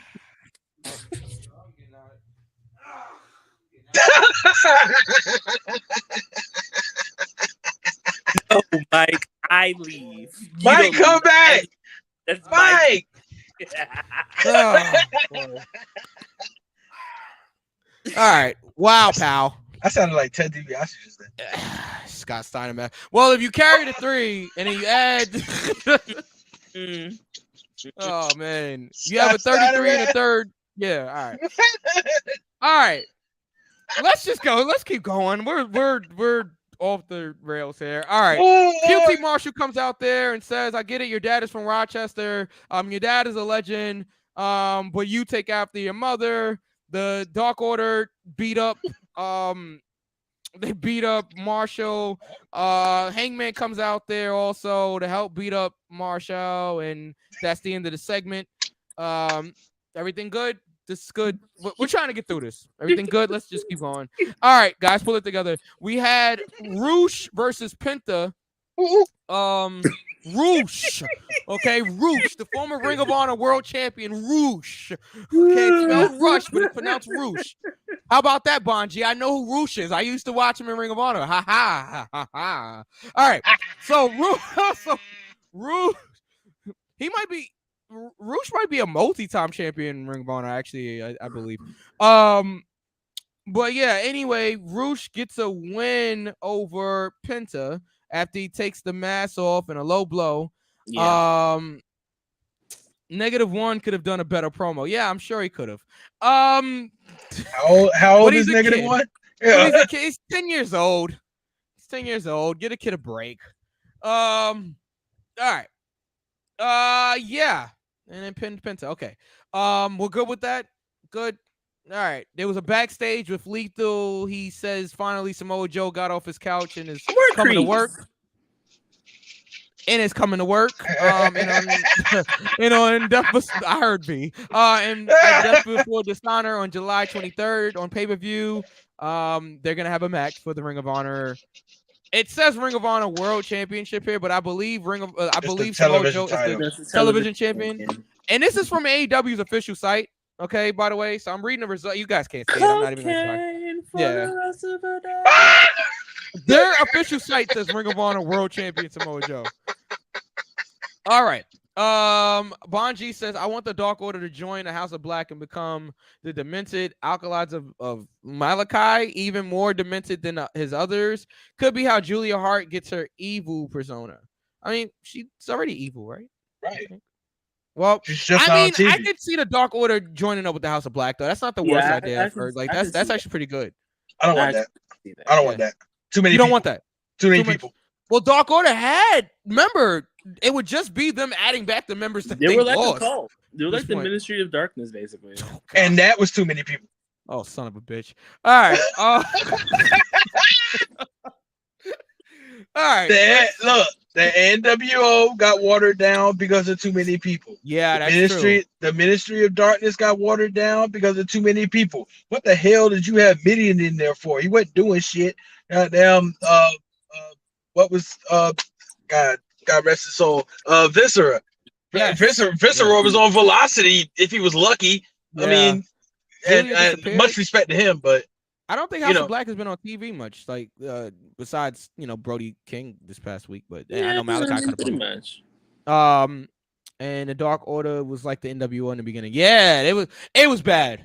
It was bad. But a lot of those people were like what? Enhancing talent guys. Yeah, like druids or something. They really didn't wrestle. They were just there for like sight. Oh, druids. Yeah, join us. Join us. All right, let's keep going. Okay, Orange Cassidy was backstage just slapping hands with the best friends. As Mark Sterling, just leave it out of context. Mark Sterling tried to get Orange Cassidy to sign to get Swerve out of the company, and Orange Cassidy said no, he doesn't sign anything without his lawyer, and that brought out Danhausen, which Danhausen has some of the best facial expressions in that whole company. Danhausen is great. Very nice. Danhausen is Danhausen makes me laugh. So I see you have a paper, huh? Yeah. I enjoy it. Not gonna lie. Yeah, I enjoyed Danhausen as well. Okay. Acclaimed versus Frago and Ruffin It. Leo Ruff. Leon Ruff, excuse me. Leon Ruff. It's Leo Rush and then Leon Ruff. It's confusing. But yeah. So Leon Ruff is now teaming with Bear Mountain. Oh, say that again. Knuckles? No, I was just making fun of Leo Rush. He retired again? Wrestling podcast review show. Hey, he's a friend of the show. All right. He's a friend of the show. I just thought it was alone. All right. Leo, you're watching our podcast. Jesus and silver and gold. All right. So the Gun Club get the win, or the Ass Boys, they get the win over. Well, interesting. At the beginning of the match, or the beginning of the segment, Max Caster was trying to cut his promo, and that son of a bitch, Austin Gunn, takes the microphone away from Max Caster, robbing us of our Acclaim promo for the evening. Yeah, Rain down on me. I couldn't believe it, and that got so much heat. And then he took the mic and didn't say shit. That's what made it. He just took the mic and gave it back to the guy there, wherever it is. I was like, oh, okay, all right. Yeah. All right. Well, the Gun Club get the win after they tag themselves in. The Gun Club, Billy Gunn turns on the Acclaim. And it looks like the Acclaimed are now baby faces from what it looks like. So we'll see what happens there with the Acclaimed. I mean, it was only a matter of time. Those kids are getting over as baby faces anyway. So it's okay, Ray, bars. So I bet you don't know our name. All right, yeah, bars. Okay, bars. And did it. All right. I can't wait for the Acclaim to get on the Ass Boys at All Out. Wow. Okay, a lot going on in that. Keep it in context, brother. Yeah, I read that so fast, and I you know what? It probably won't even last until All Out. This will probably happen at a random Dynamite. But we'll see. Or Rampage. Yeah. All right. Damn it! I almost did it. I'm going back. Paraphrasing. Yeah, phrasing. Phrasing. Yeah, I read that fast. Sorry. Phrasing. All right. Thunderstorm. AEW's world champion, women's world champion, Thunder Rosa teams up with Toni Storm to face Nyla and Marina. Of course, the champion and Toni Storm get the win. And nothing really much there. Tony Schiavone was backstage with the baddies. Cut the shit, Mike. If he was waiting on that. Yeah, I know. He was waiting. He was waiting. care. And Cut the and shit. Tony's reaction every week, just like, like I'm waiting. You know what? I'm waiting for Jay to say it and Tony to say to go right back. No, you cut the shit, Jay. Like I'm just waiting. I'm just waiting. One day he's just gonna get fed up. Like, It's gonna happen. Yeah, I can't wait. Well, Layla Gray was trying to get into the baddies still, and I think that is the perfect move. I want Layla in the baddies. Yeah, it's getting closer and closer. It applies. Ooh. Layla Gray. Yeah, man. Yeah. All right. Ooh. That's probably the first time I looked at somebody else other than Kiera Hogan baddies promo. Okay, the only Hoagie we acknowledge on the show. That's right. Layla Gray came in that camera shot. Oh man, yeah. I was like, oh man. I was like, ooh. Yeah, it works. It definitely works. It's on brand. It works. It works. It works. Just want to thank you, Lord, for all you. It wasn't even time.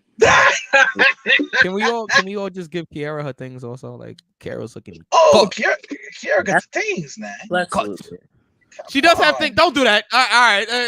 No, not like that. No, I didn't mean it like that. I'm just saying, like, Kiara's bad too. No, yeah, definitely not discrediting Kiara. Come on. So many gorgeous women in one segment. All right, let's keep it. See the next week. It's Tony Schiavone. Yeah, just add Tony Schiavone. Yeah. All right. Cut the shit.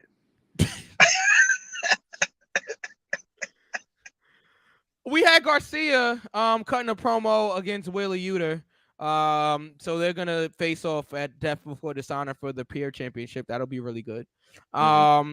Ring of Honor Tag Team Champions FTR challenged the Briscoes to a rematch at Death Before Dishonor.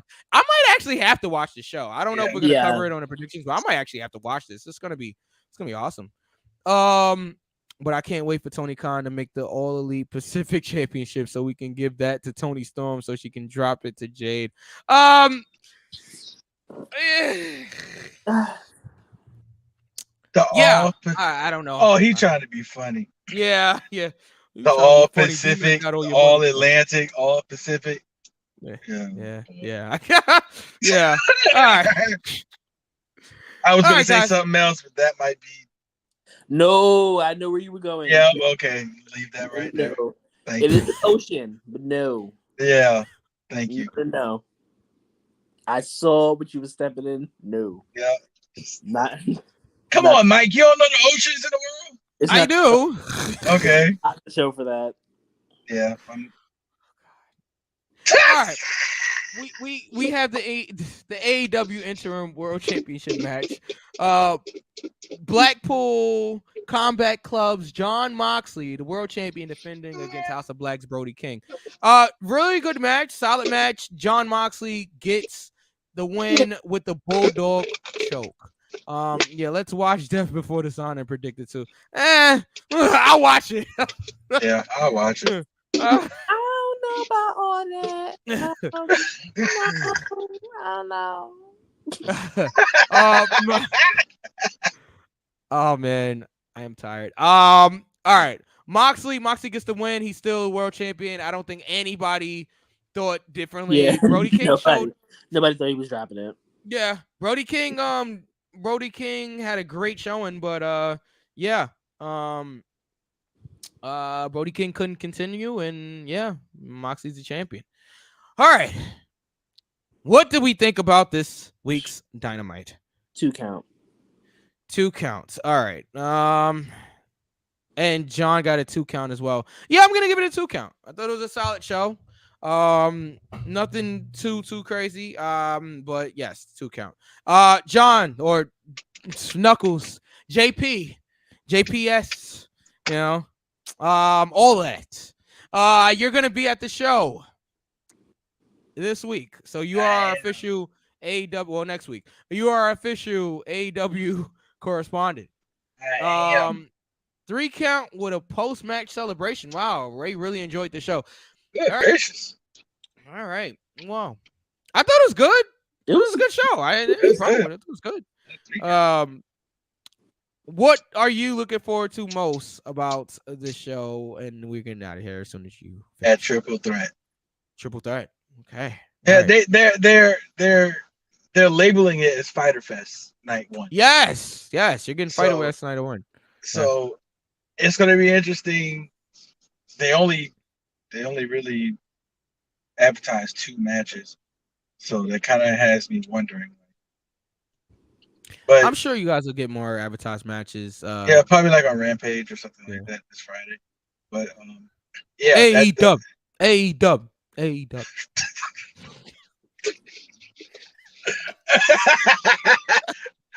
Man, Mike, you sound like you be having a stroke when you be doing that. AEW. Oh, and Bonji says and Roman Reigns is overrated. I disagree. There it is. There it is. I disagree, but you know. And there it is. Guys, let's go. I'm hanging on by a thread here. I know it's not as late on the West Coast, but it is here in the East Coast. Okay. Yeah. Knuckles, if my math is correct, it's like 10:30 over there anyway, so it is pretty. That's incorrect. It's 11:30. Oh. Is it not 10:30? It's 10:30. Yeah. It's 10:30. 3 hours behind. That's not 10:30. That's 11:30. 11:30, 12:30, 12:30. Oh, that'd be 2. Yeah. Hey, tequila. Okay. Whoa.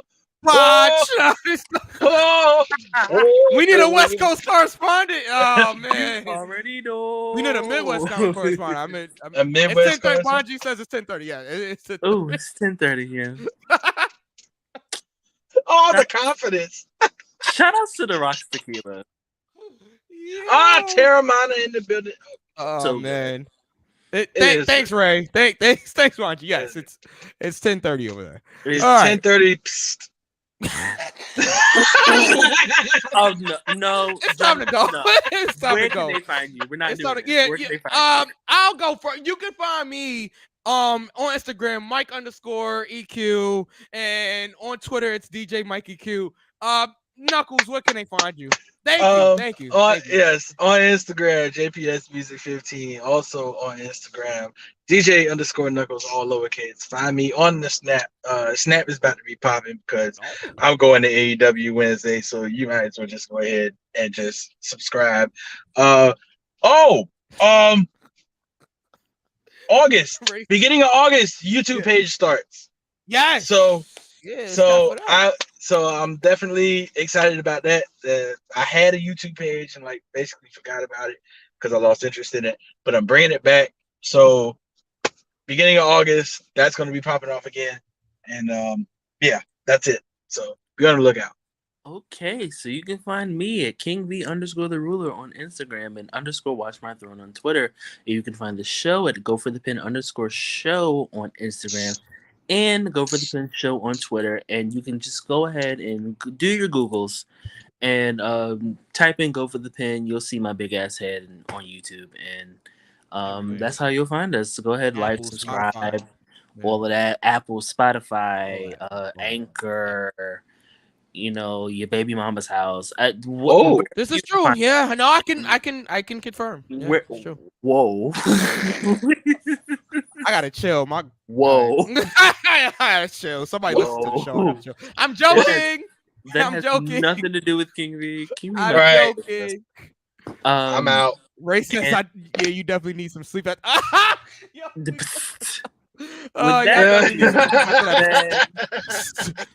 No, we're gonna bring it home. We're gonna bring it the fuck home. Thank you, everybody. Hold on, Raider Raw. Yes. All your favorite social media platforms. Raider Raw. Said it wrong. It's Raider Raw on all your favorite social media platforms. That's right. That's right. And thank you guys. I'm not do this. So we're gonna end this fucking show now. Support Bonji as well. Support everybody out there that listens to us and watching, listening, preeing. You know, whatever you do, however you find us, thank you. Period. That's it. I'm done. Jobber Slam, August 20th. Yes. Jobber Slam, August 20th. Battle Club Pro. Jobber Slam. All right, we out of here. Great Thank appearance. you all for watching. We will see you guys next time on Go for the Pin. Peace.